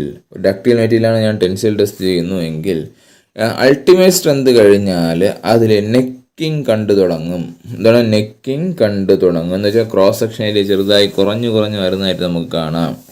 എന്ന് വെച്ചാൽ ബി എത്തുന്നതിന് മുന്നേ തന്നെ നെക്കിങ് ഉണ്ട്, ക്രോസ് സെക്ഷൻ കുറഞ്ഞു വരുന്നതായിട്ട് നമുക്ക് കാണാം. എന്ന് വെച്ചാൽ ഫെയിലാകാൻ പോകുന്നതെന്ന് ഒരു വാർണിംഗ് നമുക്ക് തരും ഇത് ഡക്റ്റൈൽ മെറ്റീരിയൽസ് നമ്മൾ ടെൻസൈൽ ടെസ്റ്റ് ചെയ്യുമ്പോൾ അൾട്ടിമേറ്റ് സ്ട്രെങ്ത് റീച്ച് ചെയ്ത് കഴിഞ്ഞാൽ പിന്നീട് അതിൽ നെക്കിങ് സംഭവിക്കും. നമുക്ക് കണ്ണുകൊണ്ട് തന്നെ അല്ലെങ്കിൽ നഗ്നനേത്രങ്ങൾ കൊണ്ട് തന്നെ അതിൻ്റെ ക്രോസ് സെക്ഷൻ ഏരിയ കുറയുന്നു, നെക്കിങ് സംഭവിക്കുന്നു എന്നൊക്കെ നമുക്ക് നേരിട്ട് കാണാനും ഉടനെ തന്നെ ഫെയിലിയർ ഉണ്ടാകുമെന്ന് പ്രിഡിക്റ്റ് ചെയ്യാനും സാധിക്കും. മനസ്സിലായോ? അതേസമയം ബ്രിട്ടിൽ മെറ്റീരിയലിൻ്റെ കേസ് എടുക്കുകയാണെങ്കിൽ ബ്രിട്ടിൽ കാസ്റ്റ് അയൺ ആയിക്കോട്ടെ കോൺക്രീറ്റ് ആയിക്കോട്ടെ, ഇവിടെ അൾട്ടിമേറ്റ് സ്ട്രെങ്ത് മാത്രം തന്നെ ഉള്ളൂ, മാക്സിമം സ്ട്രെങ്ത് അത് തന്നെയാണ് breaking strength. For brittle material maximum അല്ലെങ്കിൽ അൾട്ടിമേറ്റ് ടെൻസൈൽ സ്ട്രെങ്തും ബ്രേക്കിംഗ് സ്ട്രെസ്സും അൾട്ടിമേറ്റ് ടെൻസൈൽ സ്ട്രെസ്സും ബ്രേക്കിംഗ് സ്ട്രെസ്സും സെയിം ആണ് ഫോർ ബ്രിട്ടിൽ മെറ്റീരിയൽസ്. മനസ്സിലായി? ബ്രിട്ടിൽ മെറ്റീരിയൽ എന്ന് പറയുമ്പോൾ ബ്രേക്കിംഗ് സ്ട്രെസ് തന്നെയാണ് അൾട്ടിമേറ്റ് സ്ട്രെസ്. അവിടെ ഡക്റ്റൈൽ മെറ്റീരിയൽ ഉള്ളതുപോലെ നമുക്കൊരു പ്രയർ വാർണിംഗ് ഒന്നും തരില്ല. മെറ്റീരിയൽ ഫെയിലാകാൻ പോകണമെന്ന് നമുക്ക് നേരത്തെ പ്രൊഡിക്റ്റ് ചെയ്യാൻ പറ്റില്ല. സഡൻ ഫെയിലിയർ ആണ് അവിടെ ഉണ്ടാകുന്നത്. എപ്പോൾ അൾട്ടിമേറ്റ് സ്ട്രെങ്ത് അച്ചീവ് ആകുന്നു പിന്നീട് അങ്ങോട്ട് ലോഡ് കൂട്ടി കഴിഞ്ഞാൽ തൊട്ടടുത്ത നിമിഷം എന്താകും? ഫെയിലാകും. അപ്പം ബ്രിട്ടിൽ ഫ്രാക്ചറാണ് ഈ ഫിഗറിൽ കാണിച്ചിരിക്കുന്നത്. അവിടെ നെക്കിംഗ് ഒന്നും കാണുന്നില്ല, ക്രോസ് സെക്ഷൻ ഏരിയ കുറയുന്നില്ല. മനസ്സിലായോ? അതേസമയം ഡക്റ്റൈൽ മെറ്റീരിയൽ ആണെങ്കിൽ നമുക്കറിയാം ക്രോസ് സെക്ഷൻ ഏരിയ കുറഞ്ഞു, ലെന്ത് കൂടി, നെക്കിംഗ് ഒക്കെ സംഭവിക്കുന്നുണ്ട്, നമുക്ക് പ്രയർ വാർണിംഗ് തരുന്നുണ്ട്. അപ്പോൾ നിങ്ങൾ ചിന്തിക്കേണ്ട ഒരു കാര്യം അല്ലെങ്കിൽ ഓർത്തിരിക്കേണ്ട കാര്യം, ബ്രിട്ടിൽ മെറ്റീരിയൽ ആണെങ്കിൽ സഡൻ ഫെയിലിയർ ആണ് സംഭവിക്കുന്നത്, ഒരു പ്രയർ വാർണിംഗ് നമുക്ക് തരില്ല, അല്ലെങ്കിൽ മുൻകൂട്ടി നമുക്ക് പ്രിഡിക്റ്റ് ചെയ്യാൻ പറ്റില്ല. അതേസമയം ഡക്റ്റൈൽ മെറ്റീരിയൽ ആണെങ്കിൽ ഇലോങ്ങേഷൻ സംഭവിച്ചു, നെക്കിംഗ് ഒക്കെ സംഭവിച്ചു, ഫെയിലിയർ ആണ് ചെയ്യുന്നത്. അപ്പോൾ നമുക്ക് നെക്കിംഗ് ആയി തുടങ്ങുമ്പോൾ തന്നെ അറിയാം മെറ്റീരിയൽ ഉടനെ ഫെയിലാകും. അപ്പോൾ നമുക്കൊരു പ്രയർ വാർണിംഗ് നമുക്ക് ഡക്റ്റൈൽ മെറ്റീരിയൽസ് തരുന്നുണ്ട്. അടുത്ത് ഓർമ്മിച്ച് വയ്ക്കേണ്ട ഒരു കാര്യം എന്തെന്ന് വെച്ചാൽ ഫോർ ബ്രിട്ടിൽ മെറ്റീരിയൽസ് ആണെങ്കിൽ അൾട്ടിമേറ്റ് സ്ട്രെങ്തും ബ്രേക്കിംഗ് സ്ട്രെങ്തും സെയിം ആണ്, ഡക്റ്റൈൽ മെറ്റീരിയൽ പോലെ അല്ല. അടുത്ത് നമ്മൾ ഡിസ്കസ് ചെയ്യാൻ പോകുന്നത് കംപ്രഷൻ ടെസ്റ്റ് ആണ്. എന്താണ് compression test? Compression test is any test in which A material experiences opposing forces that push inward upon the specimen from opposite side or is otherwise compressed. നേരത്തെ നമ്മൾ പഠിച്ചത് ടെൻസൈൽ സാമ്പിളിനെ 2 വശത്തേക്കും വലിക്കുകയാണ് എങ്കിൽ ഇവിടെ എന്താണ് ചെയ്യുന്നത്? ഒരു സാമ്പിളിനെ ഇവിടെയും ഈക്വലൻ്റ് ഓപ്പോസിറ്റ് ഫോഴ്സ് തന്നെയാണ്, ഒരു സാമ്പിളിനെ പുഷ് ഇൻവേർഡ്സ്, മനസ്സിലായി, പ്രസ് ചെയ്യുകയാണ് ചെയ്യുന്നത്. ഇവിടെ കാണുന്നത് പോലെ ഇതാണ് നടുക്കിരിക്കുന്നതാണ് സാമ്പിൾ, അത് 2 പ്ലേറ്റിനിടയിൽ വെച്ചിട്ട് ഈക്വലൻ്റ് ഓപ്പോസിറ്റ് ഫോഴ്സസ് നമ്മൾ അപ്ലൈ ചെയ്യുകയാണ് ചെയ്യുന്നത്. Press inwards.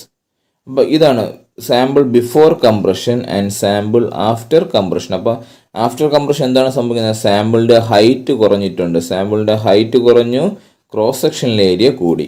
മനസ്സിലായോ? അപ്പോൾ കംപ്രഷൻ ടെസ്റ്റിൽ സാമ്പിൾ വരുന്ന മാറ്റങ്ങൾ എന്തൊക്കെയാണ്? ഹൈറ്റ് ഉണ്ടായിരുന്ന സാമ്പിൾ കംപ്രഷൻ ടെസ്റ്റിന് ശേഷം ഹൈറ്റ് കുറഞ്ഞു, അതേസമയം ക്രോസ് സെക്ഷൻ ഏരിയ കൂടുന്നുണ്ട്. അപ്പോൾ കംപ്രഷൻ ടെസ്റ്റിന് നമ്മളിവിടെ നിന്ന് കൊടുക്കുന്നത് കംപ്രസീവ് ഫോഴ്സ് ആണ് കൊടുക്കുന്നത്. ടെൻസൈൽ ടെസ്റ്റിന് ടെൻസൈൽ ഫോഴ്സും കംപ്രഷൻ ടെസ്റ്റിന് കംപ്രഷൻ ഫോഴ്സുമാണ് അല്ലെങ്കിൽ കംപ്രസീവ് ഫോഴ്സുമാണ് നമ്മൾ കൊടുക്കുന്നത്. Equivalent opposite force that push inward the sample. മനസ്സിലായി? സാമ്പിളിനെ ഇൻവേർഡ് പ്രസ് ചെയ്യുകയാണ് നമ്മൾ ചെയ്യുന്നത്. മനസ്സിലായോ? അപ്പോൾ കംപ്രഷൻ ടെസ്റ്റിംഗ് കഴിയുമ്പോൾ സാമ്പിളിൻ്റെ ഹൈറ്റ് കുറയുകയും ക്രോസ് സെക്ഷൻ ഏരിയ കൂടുകയും ചെയ്യുന്നു. മാത്രമല്ല നമ്മൾ ഇതിൽ ബൾജിങ് കാണുന്നു, കണ്ടോ? ഒരു സാമ്പിളിൽ കംപ്രഷൻ ടെസ്റ്റ് ചെയ്യുമ്പോൾ സാമ്പിളിൽ ബൾജിങ്, ആ ബൾജിങ് നമ്മൾ ബാരലിംഗ് എഫക്റ്റ് എന്നാണ് പറയുന്നത്. എന്താണ് ബാരലിംഗ് എഫക്റ്റ്? മനസ്സിലായോ? ഒരു ബാരൽ പോലെ ആകുന്നു. അപ്പം ബാരലിംഗ് എഫക്റ്റ് എന്നാണ് നമ്മൾ പറയുന്നത്. മനസ്സിലായോ? അപ്പോൾ കംപ്രഷൻ ടെസ്റ്റിൻ്റെ എന്താണ് കംപ്രഷൻ അല്ലെങ്കിൽ അൾട്ടിമേറ്റ് കംപ്രസീവ് സ്ട്രെങ്ത് എന്ന് പറഞ്ഞാൽ എന്താണ് ultimate load by cross sectional area. Ultimate load by എന്താണ് ക്രോസ് സെക്ഷണൽ ഏരിയ. അപ്പോൾ ഇവിടെ ഈ ഒരു റീജിയൻ ഈ ഒരു പ്ലെയിനിൽ നമുക്ക് കിട്ടുന്ന ടെൻസൈൽ ലോഡിൻ്റെ കർവും ഈ ഒരു പ്ലെയിനിൽ നമുക്ക് കിട്ടുന്ന എന്താണ് കംപ്രഷൻ ലോഡിൻ്റെ കർവുമാണ് നമുക്ക് കിട്ടുന്നത്. കംപ്രസീവ് സ്ട്രെസ് നമുക്ക് ഇവിടെ ഈ ക്വാർട്ടറിൽ കിട്ടുന്നതും ഈ ക്വാർട്ടറിൽ കിട്ടുന്നത് എന്താണ് ടെൻസൈൽ ടെസ്റ്റിൻ്റെ കർവുമാണ് കിട്ടുന്നത്. അപ്പോൾ അടുത്ത് പറയുന്ന കാര്യങ്ങളെന്ന് വെച്ചാൽ ശ്രദ്ധിച്ച് കേൾക്കുക. Compression test is more difficult to be conducted than standard tensile. ഒരു സ്റ്റാൻഡേർഡ് ടെൻസൈൽ ടെസ്റ്റ് നടത്തുന്നതിനേക്കാൾ ബുദ്ധിമുട്ടാണ് ഒരു കംപ്രഷൻ ടെസ്റ്റ് നമുക്ക് നടത്താൻ. അതിന് റീസൺസ് ആണ്. എന്താണ് കാരണം എന്താണ് പറയുന്നത്? ഒന്ന്, a specimen must have large cross section area to resist any buckling due to bending. നമുക്കറിയാം ഇവിടെ സാമ്പിളിനെ നമ്മൾ പ്രസ് ചെയ്യുകയാണ് ചെയ്യുന്നത്. അപ്പോൾ പ്രശ്നം വെച്ചാൽ നല്ല എന്താണ് ഹൈറ്റ് കൂടിയ ഒരു സാമ്പിളാണ് എടുക്കുന്നത് വെച്ചാൽ അതിൽ എന്ത് സംഭവിക്കും? നല്ല ഹൈറ്റുള്ള ഒരു സാമ്പിളാണ് നമ്മൾ എടുക്കുന്നത് വെച്ചാൽ നല്ല ഹൈറ്റുള്ള സാമ്പിളാണ് എങ്കിൽ നമ്മൾ ലോഡ് കൊടുക്കുമ്പോൾ അതിന് എന്ത് സംഭവിക്കും? ബക്ലിംഗ് സംഭവിക്കും. മനസ്സിലായോ? ബക്ലിംഗ് സംഭവിക്കാൻ സാധ്യത ഉണ്ട്. മനസ്സിലായോ? അപ്പോൾ ആ ഒരു ബക്ലിംഗ് ഉണ്ടാകേണ്ട സാധ്യത കുറയ്ക്കാൻ വേണ്ടി നമ്മൾ എന്ത് ചെയ്യും? ക്രോസ് സെക്ഷനിലെ ഏരിയ കൂടിയ എന്താണ് സാമ്പിൾസ് ആണ് നമ്മൾ സെലക്ട് ചെയ്യാൻ. ബക്ലിംഗ് എഫക്റ്റിനെ വിസ്റ്റൈൻ ചെയ്യാനും വേണ്ടുന്ന ക്രോസ് സെക്ഷൻ ഉള്ളത്. Specimen must have large cross sectional area to resist any buckling due to bending. ഇവിടെ ബെൻഡിങ് കാരണം ഉണ്ടാകുന്ന ബക്ലിംഗ് ഒഴിവാക്കാൻ വേണ്ടുന്ന ക്രോസ് സെക്ഷണൽ ഏരിയ സാമ്പിൾസ് ആയിരിക്കും നമുക്ക് കംപ്രഷൻ ടെസ്റ്റിന് ഉപയോഗിക്കേണ്ടത്. Then the specimen undergoing strain hardening as deformation process. നമ്മളിവിടെ ഡീഫോം ചെയ്തുകൊണ്ടിരിക്കുകയാണ്. അപ്പോൾ സ്വാഭാവികമായിട്ടും എന്ത് സംഭവിക്കും? സ്വാഭാവികമായിട്ടും മെറ്റീരിയലിൽ സ്ട്രെയിൻ ഹാർഡനിങ് സംഭവിക്കും. ഒരു എന്താണ് സ്ട്രെയിൻ ഹാർഡനിങ് എന്ന് വെച്ചാൽ മെറ്റീരിയൽ സ്വയമേ ഒരു സ്ട്രെങ്ത് അച്ചീവ് ചെയ്യുന്ന ഒരു പ്രക്രിയയാണ്. മനസ്സിലായോ? അപ്പോൾ സ്ട്രെയിൻ ഹാർഡനിങ് ഉണ്ടായിക്കഴിഞ്ഞാൽ നമ്മൾ കൂടുതൽ ഫോഴ്സ് നമ്മൾ കൊടുക്കേണ്ടി വരും ജസ്റ്റ് എന്താണ് അതിനെ ഡീഫോം ചെയ്യിക്കാൻ വേണ്ടി. അപ്പം അതും കംപ്രഷൻ ടെസ്റ്റിൻ്റെ ഒരു പ്രശ്നമാണ്. എന്താണ് നമ്മൾ ലോഡ് കൊടുക്കുന്തോറും മെറ്റീരിയൽ എന്ത് സംഭവിക്കും? സ്ട്രെയിൻ ഹാർഡനിങ് സംഭവിച്ചു കഴിഞ്ഞാൽ കൂടുതൽ ഫോഴ്സ് എടുത്താൽ മാത്രമേ അങ്ങനെ ഡീഫോം ചെയ്യാൻ സാധിക്കുകയുള്ളൂ. Then cross section area of the specimen increases with deformation. നമുക്കറിയാം നമ്മളതിനെ പ്രസ് ചെയ്യുകയാണ് ചെയ്യുന്നത്. അപ്പോൾ അതിൻ്റെ ഹൈറ്റ് കുറഞ്ഞ് ക്രോസ് സെക്ഷൻ ഏരിയ കൂടുന്നു. അപ്പോൾ ഈ ഒരു കംപ്രഷൻ ടെസ്റ്റ് എന്താണ് അഡ്വാൻസ് ആകുന്നതൊപ്പം അല്ലെങ്കിൽ കംപ്രഷൻ ടെസ്റ്റ് നടത്തി കുറച്ച് സമയം കഴിയും തോറും ഇതിൻ്റെ ഹൈറ്റ് കുറഞ്ഞ് ക്രോസ് സെക്ഷൻ ഏരിയ കൂടിക്കൊണ്ടിരിക്കും. അപ്പോൾ നമുക്കറിയാം സിഗ്മ ഈസ് ഈക്വൽ ടു എന്താണ് sigma equal to stress is equal to force by area. അതിൽ ഫോഴ്സ് ഈസ് ഈക്വൽ ടു എന്താണ്? Force equal to sigma into area. Sigma into area ആണ് എന്ത്? Force എന്ന് പറഞ്ഞാൽ സിഗ്മ ഇൻറ്റു ഏരിയ ആണ്. അപ്പോൾ area കൊടുക്കൊണ്ടിരിക്കുന്നു എന്ന് വെച്ചാൽ എന്താണ് ഫോഴ്സും കൂടുന്നു എന്നല്ലേ? അപ്പോൾ അതിനർത്ഥം എന്താണ്? Cross section area of the specimen increases with deformation കൂടുന്നതനുസരിച്ച് ക്രോസ് സെക്ഷൻ ഏരിയ കൂടിക്കൊണ്ടിരിക്കും. അപ്പോൾ ക്രോസ് സെക്ഷൻ ഏരിയ എന്ന് പറഞ്ഞാൽ force equal to force into sigma into area എന്നാണ്. അപ്പോൾ അതിനനുസരിച്ച് നമുക്ക് കൂടുതൽ ഫോഴ്സും നമുക്ക് കൊടുക്കേണ്ടി വരും. മനസ്സിലായോ? Then the lateral instability due to buckling action. ഞാൻ നേരത്തെ പറഞ്ഞു എന്താണ് നമ്മൾ കംപ്രഷൻ ലോഡ് കൊടുക്കുമ്പോഴത്തേക്കും അവിടെ ബാരലിംഗ് എഫക്റ്റ് അല്ലെങ്കിൽ ബൾജിങ് അല്ലെങ്കിൽ ബക്ലിംഗ് ആക്ഷൻ സംഭവിക്കുന്നുണ്ട്. ആ ബക്ലിംഗ് നമുക്ക് എങ്ങനെ ഒഴിവാക്കാം? മനസ്സിലായോ? ബക്ലിംഗ് നമുക്ക് എങ്ങനെ ഒഴിവാക്കാം? Keeping the ratio of height to diameter of specimen less than 2. മനസ്സിലായോ?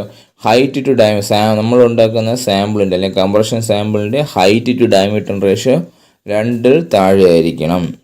Then compressive strength essentially depends upon H/D ratio. Compressive strength എന്ത് ചെയ്യുന്നുണ്ട്? നമ്മുടെ കംപ്രഷൻ സാമ്പിളിൻ്റെ സൈസിനെ ഡിപ്പെൻഡ് ചെയ്തും നമ്മൾ എന്ത് ചെയ്യുന്നുണ്ട്? കംപ്രസീവ് സ്ട്രെങ്ത് എന്താണ് അല്ലെങ്കിൽ എന്ന് വെച്ചാൽ എന്താണ് compressive strength depends on height to diameter ratio. അപ്പോൾ നല്ല സ്ട്രെങ്ത് വേണമെങ്കിൽ ഹൈറ്റ് ടു ഡയമീറ്റർ റേഷ്യോ എന്തായിരിക്കണം? കുറവായിരിക്കണം. അപ്പോൾ hence higher H/D diameter ratio lower is the compressive strength. എന്ന് വെച്ചാൽ അവിടെ ഹൈറ്റ് കൂടുതലും ഡയമീറ്റർ കുറവായി കഴിഞ്ഞാൽ എന്ത് സംഭവിക്കും? സാമ്പിള് ഫെയിൽ ആകും. മനസ്സിലായോ? By buckling. അപ്പോൾ compression test are performed on brittle materials as these materials fail in shear അപ്പോൾ കംപ്രഷൻ ടെസ്റ്റ് നമ്മൾ സാധാരണ ചെയ്യുന്നത് ബ്രിട്ടിൽ മെറ്റീരിയൽസിലാണ്. അതേപോലെ ടെൻഷൻ ടെസ്റ്റ് ചെയ്യുന്നത് അല്ലെങ്കിൽ ടെൻസൈൽ ടെസ്റ്റ് ചെയ്യുന്നത് ഡക്റ്റൈൽ മെറ്റീരിയൽസിലും ആണത് ഓർത്തിരിക്കണം. Compression test are performed on brittle materials as these materials fall in shear. Then in compression loading, the fracture of specimen takes place due to bulging action. ഈ compression loading സമയത്ത് സ്പെസിമെൻ്റെ fracture സംഭവിക്കുന്നത് എങ്ങനെയാണ്? By bulging ആക്ഷനിലൂടെയാണ്. The property of a material to bulge under compression load is called malleability. മനസ്സിലായോ? നമ്മൾ compression load കൊടുക്കും തോറും എന്ത് ചെയ്യുന്നത്, അത് കംപ്രസ് ആയി ബൾജായി ഇങ്ങനെ വരുമ്പോൾ ആ ഒരു പ്രോപ്പർട്ടി നമുക്ക് എന്ത് പറയാം? മാലിയബിലിറ്റി എന്ന് പറയാം. എന്ന് വെച്ചാൽ അടിച്ച് പരക്കാൻ പറ്റുന്ന ആ ഒരു പ്രോപ്പർട്ടി. മനസ്സിലായോ? ഇഫ് മെറ്റീരിയൽ ക്യാൻ വെരി പ്ലാസ്റ്റിക്കൽ ഡിഫോർമെൻറ്റ് എന്താണ്, നല്ല തിൻ പ്ലേറ്റ്സ് ആയിട്ടൊക്കെ നമുക്ക് അടിച്ച് പറിച്ചെടുക്കാൻ പറ്റുമെങ്കിൽ മെറ്റീരിയൽ നല്ല മാലിയബിലിറ്റി ഉണ്ട് നമുക്ക് പറയാൻ സാധിക്കും. അതേപോലെ തന്നെ material property of material to bulge under compressive ലോഡിങ്ങിന് നമ്മൾ എന്ത് പറയുന്നത്? മാലിയബിലിറ്റി എന്ന് പറയുന്നുണ്ട്. അതേസമയം it is the ductility that is associated with tensile loading. Compression testing സമയത്ത് അവിടെ വരുന്നത് മാലിയബിലിറ്റി ആണ് എങ്കിൽ ടെൻസൈൽ ലോഡിങ്ങിൽ മെറ്റീരിയലായിട്ട് ബന്ധപ്പെട്ടിരിക്കുന്ന എന്താണ്? ഡക്റ്റിലിറ്റിയാണ്. Ductility is associated with tensile loading while it is malleability that associated with compressive. അപ്പം കംപ്രസീവ് ലോഡിങ്ങുമായിട്ട് വരുന്നത് മാലിയബിലിറ്റിയാണ്, അതേസമയം ടെൻസൈൽ ടെസ്റ്റ് വരുന്നത് ഡക്റ്റിലിറ്റിയാണ്. ഇത് ഓർത്തിരിക്കണം. Ductility is associated with tensile loading whereas malleability is associated with compressive loading. അടുത്ത നമ്മൾ ഡിസ്കസ് ചെയ്യാൻ പോകുന്നത് ഹാർനസ് ടെസ്റ്റിംഗ് ആണ്. അപ്പോൾ എന്താണ് hardness testing? The definition of hardness testing is a test to determine the resistance a material exist to permanent deformation by penetration of another hard material. ഒരു മെറ്റീരിയലിൻ്റെ മേളിൽ ആ മെറ്റീരിയലിനേക്കാളും ഹാർഡായിട്ടുള്ള വേറൊരു മെറ്റീരിയൽ ഞാൻ പ്ലേസ് ചെയ്തിരിക്കുകയാണ്. മനസ്സിലായോ? അപ്പോൾ ആദ്യത്തെ മെറ്റീരിയൽ, അതിൻ്റെ മേലിരിക്കുന്ന മെറ്റീരിയൽ ഹാർഡാണല്ലോ. ആ മെറ്റീരിയൽ കാരണം ഇതിൻ്റെ സർഫസിൽ എന്തെങ്കിലും ഡീഫോർമേഷൻ, പെനിട്രേഷൻ, ഇൻഡൻറ്റേഷൻ അങ്ങനെയൊന്നും ഉണ്ടാകാണ്ട് റെസിസ്റ്റ് ചെയ്യുമ്പോൾ ആ റെസിസ്റ്റ് ചെയ്യാൻ വേണ്ടുന്ന പ്രോപ്പർട്ടിയാണ് നമ്മൾ എന്ത് പറയുന്നത്? ഹാർഡ്നെസ് എന്ന് പറയുന്നത്. അപ്പോൾ എന്താണ് hardness? Hardness is a test to determine എന്താണ് ഡിറ്റർമിൻ ചെയ്യുന്നത്? Resistance a material exist permanent deformation by penetration of another hard material. Scratch, indentation അതുപോലുള്ള ഡിഫോർമേഷൻസിനെതിരെ ഉള്ള റെസിസ്റ്റൻസിനാണ് നമ്മൾ ഹാർഡ്നെസ് എന്ന് പറയാറ്. അപ്പോൾ നമുക്ക് സിമ്പിളായിട്ട് ഇങ്ങനെ പറയാം, hardness is A resistance against localised plastic deformation. എന്ന് വെച്ചാൽ ഒരു സ്ക്രാച്ചോ കുത്തോ ഇൻഡൻറ്റേഷനോ അതേപോലെയുള്ള ലോക്കലൈസ്ഡ് ആയിട്ടുള്ള പ്ലാസ്റ്റിക് ഡിഫോർമേഷനാണ് നമ്മൾ എന്ത് പറയുന്നത് ഹാർഡ്നെസ് എന്ന് പറയുന്നത്. റെസിസ്റ്റൻസ് എഗൻസ്റ്റ് ലോക്കലൈസ്ഡ് പ്ലാസ്റ്റിക് ഡിഫോർമേഷനെതിരെയുള്ള റെസിസ്റ്റൻസിനാണ് നമ്മൾ എന്ത് പറയുന്നത്? ഹാർഡ്നെസ് എന്ന് പറയുന്നത്. അപ്പോൾ കോമൺ ആയിട്ട് നമ്മൾ 2 ടൈപ്പ് ഓഫ് ഹാർഡ്നെസ്സസ് ആണ് നമ്മൾ സാധാരണ രീതിയിൽ പറയുന്നത്. ബ്രിണൽ ഹാർഡ്നെസ്സും Rockwell hardness. Brinell hardness and Rockwell hardness. ഇതാണ് നമ്മൾ കോമൺലി ഉപയോഗിക്കുന്നത്. എന്തിന്? ഹാർഡ്നെസ് മെഷർ ചെയ്യാൻ വേണ്ടി. അപ്പോൾ എന്താണ് Brinell hardness test? Brinell hardness test എന്ന് പറഞ്ഞാൽ Brinell hardness is a scale. അത് യഥാർത്ഥത്തിൽ ഒരു സ്കെയിലാണ്. എന്തിനാണ്? Use to provide a numerical value to the level of hardness of material. അപ്പോൾ ഓരോ മെറ്റീരിയലിൻ്റെ ലെവൽ ഓഫ് ഹാർഡ്നെസ് മനസ്സിലായും. ലെവൽ ഓഫ് ഹാർഡ്നെസ് മനസ്സിലാക്കാൻ വേണ്ടുന്ന ഒരു സ്കെയിലാണ് ബ്രിണൽ ഹാർഡ്നെസ് എന്ന് പറഞ്ഞു. ബ്രിണൽ ഹാർഡ്നെസ് എന്ന് പറഞ്ഞാൽ എന്താണ്? Is a scale use to provide numerical value to level of hardness of material. ഒരു പർട്ടിക്കുലർ മെറ്റീരിയലിൻ്റെ ലെവൽ ഓഫ് ഹാർഡ്നെസ്സിന് ഒരു ന്യൂമറിക്കൽ വാല്യൂ അസൈൻ ചെയ്യാൻ വേണ്ടിയിട്ട് ഉള്ള മെറ്റീരിയലാണ് ഈ ബ്രിണൽ ഹാർഡ്നെസ് ടെസ്റ്റ് എന്ന് പറയുന്നത്. അപ്പോൾ in general to conduct the test, ഈ ബ്രിണൽ ഹാർഡ്നെസ് ടെസ്റ്റ് ചെയ്യാൻ വേണ്ടി സാധാരണ a certified Brinell indenter is pressed against a metal under predetermined load for a predetermined amount of time. ഇവിടെ സാധാരണ ചെയ്യുന്നത് എന്തെന്ന് വെച്ചാൽ നമ്മുടെ ഹാർനസ് മെഷർ ചെയ്യേണ്ട സാമ്പിൾ വയ്ക്കുന്നു. എന്നിട്ട് നമ്മൾ എന്ത് ചെയ്യുന്നുണ്ട്? ആ ഒരു ഇൻഡൻറ്റർ വെച്ചിട്ട് നമ്മൾ ആ മെറ്റലിന് മേളിൽ പ്രസ് ചെയ്യുന്നു. ഒരു പർട്ടിക്കുലർ സമയം നമ്മൾ അനുവദിക്കാറുണ്ട് ആ ഒരു ഫോഴ്സ് മെയിൻറ്റെയിൻ ചെയ്യാൻ വേണ്ടിയിട്ട്. അതിനുശേഷം എന്ത് ചെയ്യുന്നുണ്ട്, ആ നമ്മൾ കൊടുക്കുന്ന ലോഡും എന്താണ് for a predetermined period of time ആണ്. മനസ്സിലായോ?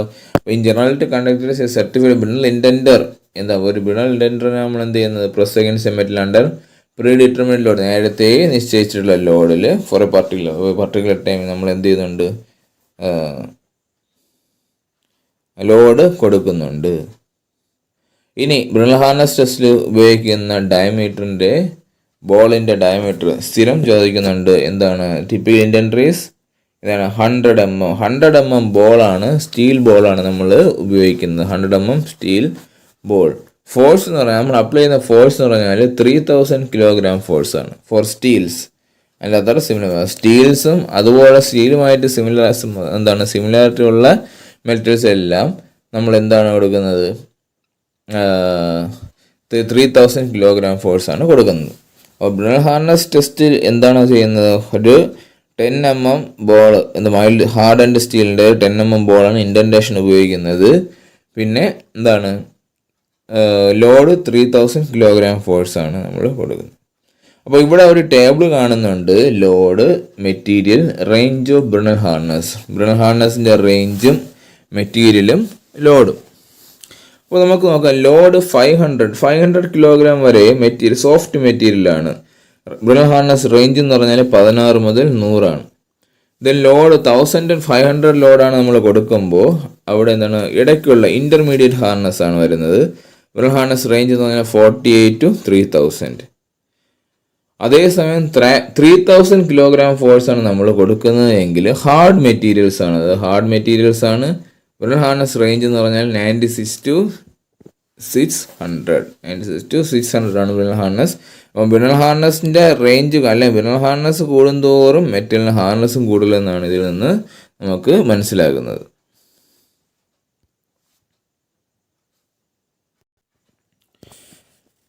ബ്രിണൽ ഹാർനസ് ടെസ്റ്റിൽ നമ്മൾ ഉപയോഗിക്കുന്ന ഫോർമുലയാണ് ഇവിടെ കാണിച്ചിരിക്കുന്നത്. ഇത് വളരെ ഇമ്പോർട്ടൻ്റ് ആണ്, എക്സാമിന് മാറി പലതവണ ചോദിക്കും. Brinell hardness number equal to P/πd/2 into d minus root of d square minus small d square. ഒന്നുകൂടി പറയാം, ബ്രിണൽ hardness number equal P/π capital D/2 into ബ്രാക്കറ്റിനകത്ത് capital D minus root of capital D square minus small d square, where P എന്ന് പറഞ്ഞാൽ load, നമ്മൾ നേരത്തെ പറഞ്ഞില്ലേ നമ്മൾ കൊടുക്കുന്ന constant load.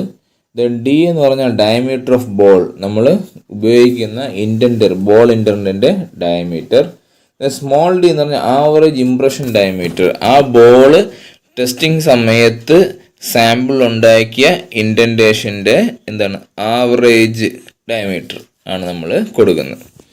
അപ്പോൾ BHN = P/πd/2 into d minus root of capital D square minus small d square. അപ്പോൾ നമുക്കിവിടെ ഫിഗറിൽ നോക്കിയറിയാം, ഒരു സ്റ്റീൽ ഇൻഡൻറ്റർ ഹാവിങ് ഡയമീറ്റർ D ആണ് നമ്മൾ ഉപയോഗിക്കുന്നത്.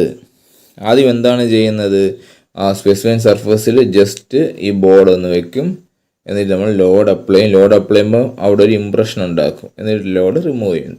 ഈ ഇംപ്രഷൻ്റെ ഡയമീറ്ററാണ് നമ്മൾ എന്ത് ചെയ്യുന്നത്, മെഷർ ചെയ്ത് BHN കണ്ടുപിടിക്കുന്നത്.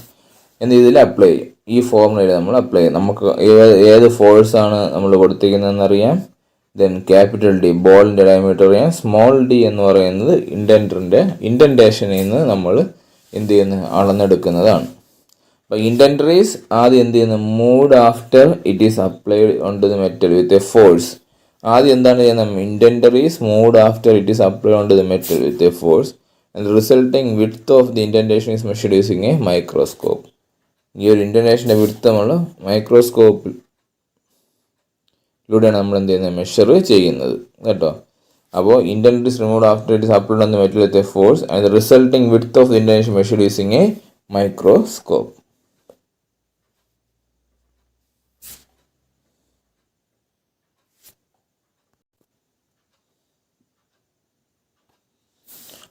അപ്പോൾ ബ്രിണൽ ഹാർനസിനെ നമുക്ക് എങ്ങനെ ഡിഫൈൻ ചെയ്യാം? ബ്രിണൽ ഹാർനസ് നമ്പർ അല്ലെങ്കിൽ BHN is the pressure per unit സർഫസിൽ. നമ്മളറിയാം, ഒരു സ്റ്റീൽ ബോൾ കൊണ്ട് നമ്മൾ ഫോഴ്സ് ചെയ്തൊരു ഇൻഡൻറ്റേഷൻ ഉണ്ടാക്കുകയാണ് ചെയ്യുന്നത്. എന്നിട്ട് ആ ഇൻഡൻറ്റേഷൻ്റെ ഡയമീറ്റർ മെഷർ ചെയ്തിട്ടാണ് നമ്മൾ എന്ത് ചെയ്യുന്നത്, ബ്രിണൽ ഹാർഡ്നെസ് നമ്പർ കണ്ടുപിടിക്കുന്നത്. അപ്പോൾ ബ്രിണൽ ഹാർഡ്നെസ് നമ്പർ നമുക്ക് എങ്ങനെ ഡിഫൈൻ ചെയ്യാം? It is a pressure per unit surface area of indentation in kilogram per square metre. അപ്പം ബ്രിണൽ ഹാർഡ്നെസ് നമ്പർ എന്ന് പറഞ്ഞാൽ തന്നെ എന്താണ്? It is a pressure per unit surface area of എന്താണ്, ഇൻഡൻറ്റേഷൻ. സർഫസ് ഇൻഡൻറ്റേഷൻ്റെ യൂണിറ്റ് സർഫസ് ഏരിയയിൽ, മനസ്സിലായി? അപ്പം Brinell hardness number BHN is the pressure per unit surface area of the indentation in kilogram per square metre. അതാണ് എന്ത്, ബ്രിണൽ hardness number എന്ന് പറയുന്നത്. അപ്പോൾ ആ ഫോർമുല വളരെ ഇമ്പോർട്ടൻ്റ് ആണ്, അത് പഠിച്ച് വയ്ക്കണം. Next is Rockwell hardness. എന്താണ് Rockwell hardness? It is also use to understand what the hardness of material in numerical form. Brinell hardness number പോലെ തന്നെ റോക്ക്വെൽ ഹാർഡ്നെസ് നമ്മൾ എന്താണ്, ഒരു മെറ്റീരിയലിൻ്റെ ഹാർഡ്നെസ് മെഷർ ചെയ്യാനാണ് നമ്മൾ ഉപയോഗിക്കുന്നത്. അങ്ങനെയെങ്കിൽ എന്താണ് വ്യത്യാസം? ബ്രിണൽ ഹാർഡ്നെസ് ടെസ്റ്റിംഗ് മെഷീൻ നമ്മൾ വ്യത്യാസം എന്താണ്? Differs from Brinell hardness testing in that indenters and the load are smaller. Brinell hardness ടെസ്റ്റിനെ അപേക്ഷിച്ച് നോക്കുമ്പോൾ റോക്ക്വെൽ ഹാർഡ്നെസ് ടെസ്റ്റിംഗിൽ നമ്മൾ ഉപയോഗിക്കുന്ന ഇൻഡൻറ്ററും ലോഡും ചെറുതാണ്, മനസ്സിലായോ? ബ്രിണൽ ഹാർഡ്നെസ് ടെസ്റ്റിനെ അപേക്ഷിച്ച് നോക്കുമ്പോൾ ഇൻഡൻറ്ററിൻ്റെ സൈസും കുറവാണ്, പിന്നെ എന്താണ്, നമ്മൾ കൊടുക്കുന്ന ലോഡും കുറവാണ്. Resulting indentation specific smaller. അതുകൊണ്ട് തന്നെ കൊടുക്കുന്ന ലോഡ് കുറവായതുകൊണ്ട് തന്നെ ബ്രിണൽ ഹാർഡ്നെസ് ടെസ്റ്റിൻ്റെ അത്രയും ഡെപ്തിൽ വരുന്നില്ല ഇൻഡൻറ്റേഷൻ്റെ ഡെപ്ത് ബ്രിണൽ ഹാർഡ്നെസ് ടെസ്റ്റിൻ്റെ അത്രയും എന്ത് വരുന്നില്ല, ഡെപ്തിൽ വരുന്നില്ല. അപ്പോൾ resulting indentation specific smaller and shallower. Then suitable for testing material beyond the scope of Brinell testing. അപ്പോൾ എന്തിനാണ് റോക്ക്വെൽ ടെസ്റ്റിംഗ് ഉപയോഗിക്കുന്നത്? ബ്രിണൽ ഹാർഡ്നെസ് ടെസ്റ്റിംഗ് കൊണ്ട് ഹാർഡ്നെസ് മെഷർ ചെയ്യാൻ സാധ്യമല്ലാത്ത മെറ്റീരിയൽസ് നമ്മൾ എന്ത് ഉപയോഗിക്കുന്നത്, റോക്ക്വെൽ ഹാർഡ്നെസ് എന്ന് പറയുന്നത്. Suitable for testing material beyond the scope of Brinell testing. ഇനി അടുത്ത് വരുന്ന റോക്ക്വെൽ ടെസ്റ്റിംഗ് എന്ന് പറയുന്നത് faster as compare to Brinell testing. Rockwell testing എന്ന് പറയുന്നത് എന്താണ്, ബ്രിണൽ ടെസ്റ്റിങ്ങിനെ അപേക്ഷിച്ച് ഫാസ്റ്റർ ആണ്. എന്തുകൊണ്ടാണ് ഫാസ്റ്റർ എന്ന് പറയുന്നത്? കാരണം because diameter of indentation need not be measured. Then Rockwell എന്താണ്, machine gives arbitrary and direct reading. ഇവിടെ റോക്ക്വെൽ ഹാർഡ്നെസ് ടെസ്റ്റിംഗ് നമുക്ക് ഡയറക്റ്റ് റീഡിംഗ് ആണ് നമുക്ക് കിട്ടുന്നത്. ബ്രിണൽ ഹാർഡ്നെസ് ടെസ്റ്റിംഗ് ആണെങ്കിൽ ആദ്യം ഇൻഡൻറ്റേഷൻ വെച്ചിട്ട് എന്താണ്, ഇൻഡൻറ്റ് വെച്ച് ഇൻഡൻറ്റേഷൻ ഉണ്ടാക്കുന്നു. ദെൻ ആ ഇൻഡൻറ്റേഷൻ മൈക്രോസ്കോപ്പ് വെച്ച് മെഷർ ചെയ്തിട്ട് ആവറേജ് ഡയമീറ്ററാണ് നമ്മൾ എടുക്കുന്നത്. അതേസമയം റോക്ക്വെൽ മെഷീൻ ആണെങ്കിൽ എന്താണ്, give arbitrary and direct reading. അപ്പോൾ ഇവിടെ എന്താണ്, ആ ഒരു ഇൻഡൻറ്റേഷൻ്റെ മെഷർമെൻ്റ് ഒന്നും അല്ലെങ്കിൽ എന്താണ് ഡെപ്തോ സൈസോ നമ്മൾ മെഷർ ചെയ്യുന്നില്ല. Unlike Brinell testing, Rockwell testing needs no surface preparation. Brinell hardness testing നമുക്ക് ചെറുതായിട്ടൊന്ന് സർഫസ് പ്രിപ്പറേഷൻ ആവശ്യമുണ്ട്, പക്ഷേ റോക്ക്വെൽ ടെസ്റ്റിങ്ങിൽ അതിൻ്റെ ആവശ്യം ഇല്ല. ഇനി റോക്ക്വെൽ ടെസ്റ്റിങ്ങിൽ രണ്ട് സ്കെയിൽസ് ഉണ്ട്, ഒന്ന് ബി സ്കെയിലും ഒന്ന് C സ്കെയിലും. There are two scales in Rockwell testing. One is എന്താണ് B scale and another one is C scale. അപ്പോൾ എന്താണ് B scale, എന്താണ് C scale എന്ന് നോക്കാം. B scale എന്ന് പറയുന്നത് യൂസ് സ്റ്റീൽ ഇൻഡൻറ്റർ. B scale ആണെങ്കിൽ സ്റ്റീൽ ഇൻഡൻറ്റർ ആണ് ഉപയോഗിക്കുന്നത്. പക്ഷേ C scale ആണെങ്കിൽ എന്താണ്, ഡയമണ്ട് കോൺ പെനിട്രേറ്റർ ആണ് നമ്മൾ എന്താണ് C scale ഉപയോഗിക്കുന്നത്, ഡയമണ്ട് കോൺ പെനിട്രേറ്റർ.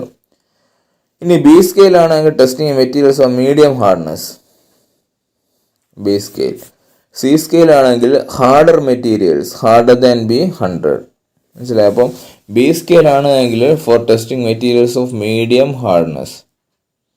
അതേസമയം C scale ആണെങ്കിൽ എന്താണ്, ഹാർഡർ മെറ്റീരിയൽസിൻ്റെ ഹാർഡ്നെസ് മെഷർ ചെയ്യാനാണ് എന്ത് ചെയ്യുന്നത് എന്ന് വെച്ചാൽ B സ്കെയിലിലെ വാല്യൂ 100, B100-നേക്കാളും മേളിൽ ഹാർഡ്നെസ് ഉള്ള മെറ്റീരിയൽസ് ഹാർനസ് ചെയ്യാൻ വേണ്ടിയിട്ടാണ് എന്ത് ചെയ്യുന്നത്, C scale ഉപയോഗിക്കുന്നത്. ദെൻ ഇവിടെ B scale ആണെങ്കിൽ മീഡിയം കാർബൺ സ്റ്റീൽസ് ആണ് ഉപയോഗിക്കുന്നത്, C scale ആണെങ്കിൽ alloy cast irons. Then working range എന്ന് പറയുന്നത് B scale 0 to 100 ആണ്, C scale ആണെങ്കിൽ 100 above.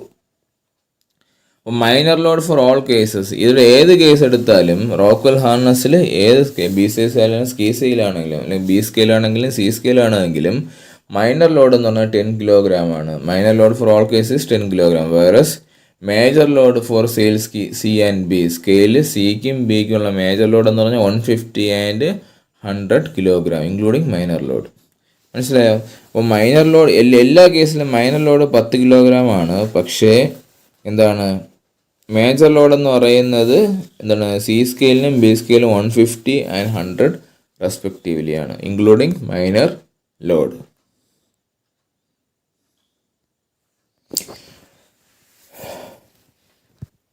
Then this is done through the use of Rockwell harness test like Brunel harness test. Rockwell harness test എന്നാൽ നമ്മൾ രണ്ടും ഒരുപോലെ തന്നെയാണ് ചെയ്യുന്നത്. റോക്ക്വെല്ലും ബ്രുണലും ഒരുപോലെ തന്നെയാണ് ചെയ്യുന്നത്.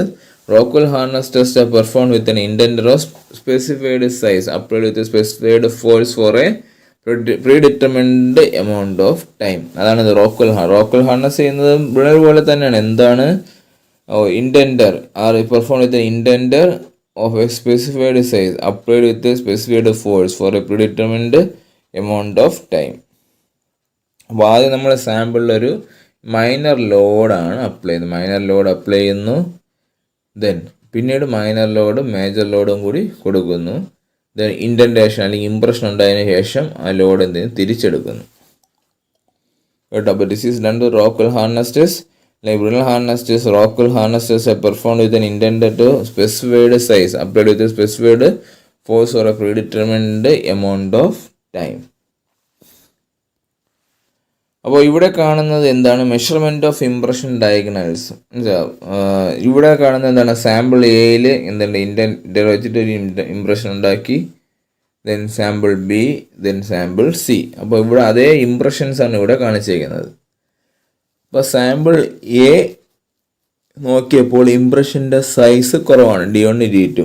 സാമ്പിൾ ബിയിൽ ശകലം കൂടുതലും, സാമ്പിൾ സിയിലും വളരെ കൂടുതലുമാണ് എന്ത് ആ ഇംപ്രഷൻ്റെ സൈസ്. അപ്പോൾ റോക്ക്വെൽ ഹാർനസ് അനുസരിച്ച് എന്താണ് ഇൻഡൻറ്റേഷൻ്റെ സൈസ് കുറയും തോറും മെറ്റീരിയലിൻ്റെ ഹാർനസ് കൂടുതലാണ്. കാരണം സാമ്പിൾ എയിൽ ഇൻഡൻറ്റേഷൻ വളരെ കുറവാണ്. എന്ന് വെച്ചാൽ അത് ആ ഒരു ഡെപ്തിലോട്ട് ടൂൾ അല്ലെങ്കിൽ ഇൻഡൻറ്റർ പോകുന്നതിനെ അത് എതിർത്തു. So sample A is having higher hardness then sample B and B is having higher hardness then sample C. അപ്പോൾ നമുക്കിനി difference between Rockwell and Brinell test നോക്കാം. ഡിഫറൻസ് ബിറ്റ്വീൻ റോക്ക്വെൽ ടെസ്റ്റും ബ്രുണൽ ടെസ്റ്റ് നമ്മൾ difference ആണ് നോക്കാൻ പോകുന്നത്. Brinell test ആണെങ്കിൽ uses 10 mm harden steel ball. Rockwell test ആണെങ്കിലോ uses much smaller steel ball എന്ന് പറയുന്നത് ഉപയോഗിക്കാറുണ്ട്, പക്ഷേ ലെസ് ദാൻ 4 mm ആണ് ഉപയോഗിക്കുന്നത്. ഓരോ ഡയമണ്ട് കോൺ, ഒന്നീ ഡയമണ്ട് കോണോ അല്ല എങ്കിൽ സ്റ്റീൽ ബോൾ തന്നെ ലെസ് ദാൻ 4 mm ഉള്ള സ്റ്റീൽ ബോൾസ് ആണ് നമ്മൾ ഉപയോഗിക്കുന്നത് ഏത് റോക്ക്വെൽ ടെസ്റ്റിൽ. Then Brinell hardness test measures width of the indentation. ഇവിടെ നമ്മൾ ബ്രുണൽ ഹാർനസ് ടെസ്റ്റിൽ മൈക്രോസ്കോപ്പ് വെച്ച് ഇൻഡൻറ്റേഷൻ്റെ വിഡ്ത്താണ് നോക്കുന്നത്, വെച്ചിട്ട് മെഷർ ചെയ്യാം. പക്ഷേ റോക്ക്വെല്ലാണെങ്കിൽ ഡെപ്ത് ഓഫ് ഇൻഡൻറ്റേഷൻ ആണ് നോക്കുന്നത്. മനസ്സിലായോ? അപ്പം ബ്രുണൽ ഹാർനസ് ടെസ്റ്റിലാണെങ്കിൽ എന്താണ് ഇത്തിരി വിഡ്ത്ത് അല്ലെങ്കിൽ എന്താണ് വിഡ്ത്ത് കൂടിയ ഒരു ഇംപ്രഷൻ ഉണ്ടാക്കി കഴിഞ്ഞാൽ ഹാർനസ് കുറവാണ്. അതേസമയം റോക്ക്വെൽ എന്ന് പറഞ്ഞാൽ നല്ല ഡെപ്തിലൊരു ഇംപ്രഷൻ ഉണ്ടാക്കി കഴിഞ്ഞാൽ അതിൻ്റെ ഹാർനസ് കുറവാണ്. അപ്പോൾ ബ്രുണൽ ഹാർനസ് ടെസ്റ്റ് നമുക്കറിയാം മൈക്രോസ്കോപ്പ് വെച്ചിട്ട് മെഷർ ചെയ്തിട്ടൊക്കെയാണ് നമുക്ക് റിസൾട്ട് കിട്ടുന്നത്. അതുകൊണ്ട് തന്നെ അത് ഇൻഡയറക്റ്റ് റീഡിങ് ആണ്. അതേസമയം റോക്ക്വെല്ലാണെങ്കിൽ ഡയറക്റ്റ് റീഡിംഗ് ആണ് നമുക്ക് കിട്ടുന്നത്. ബ്രുണൽ ഹാർനസ് ടെസ്റ്റ് സ്ലോവർ പ്രോസസ് ആണ്, റോക്ക്വെൽ എന്ന് പറഞ്ഞാൽ ഫാസ്റ്റർ ആണ്. ബ്രുണൽ ഹാർനസ് ടെസ്റ്റ് സർഫസ് പ്രിപ്പറേഷൻ വളരെ അത്യാവശ്യമാണ്. അതേസമയം റോക്ക്വെൽ ടെസ്റ്റിലാണെങ്കിൽ നമുക്ക് സർഫസ് പ്രിപ്പറേഷൻ്റെ ആവശ്യം ഇല്ല. ഏതിൽ റോക്ക്വെല്ലും ബ്രുണൽ ടെസ്റ്റിലും സർഫസ് പ്രിപ്പറേഷൻ്റെ ബ്രുണൽ ടെസ്റ്റിലാണെങ്കിൽ സർഫസ് പ്രിപ്പറേഷൻ ആവശ്യമില്ല. ബ്രുണൽ ടെസ്റ്റ് ആണെങ്കിൽ നമുക്ക് എന്ത് ചെയ്യണം സർഫസ് പ്രിപ്പറേഷൻ ആവശ്യം ഉണ്ട്. റോക്ക്വെല്ലിന് സർഫസ് പ്രിപ്പറേഷൻ ആവശ്യം ഇല്ല.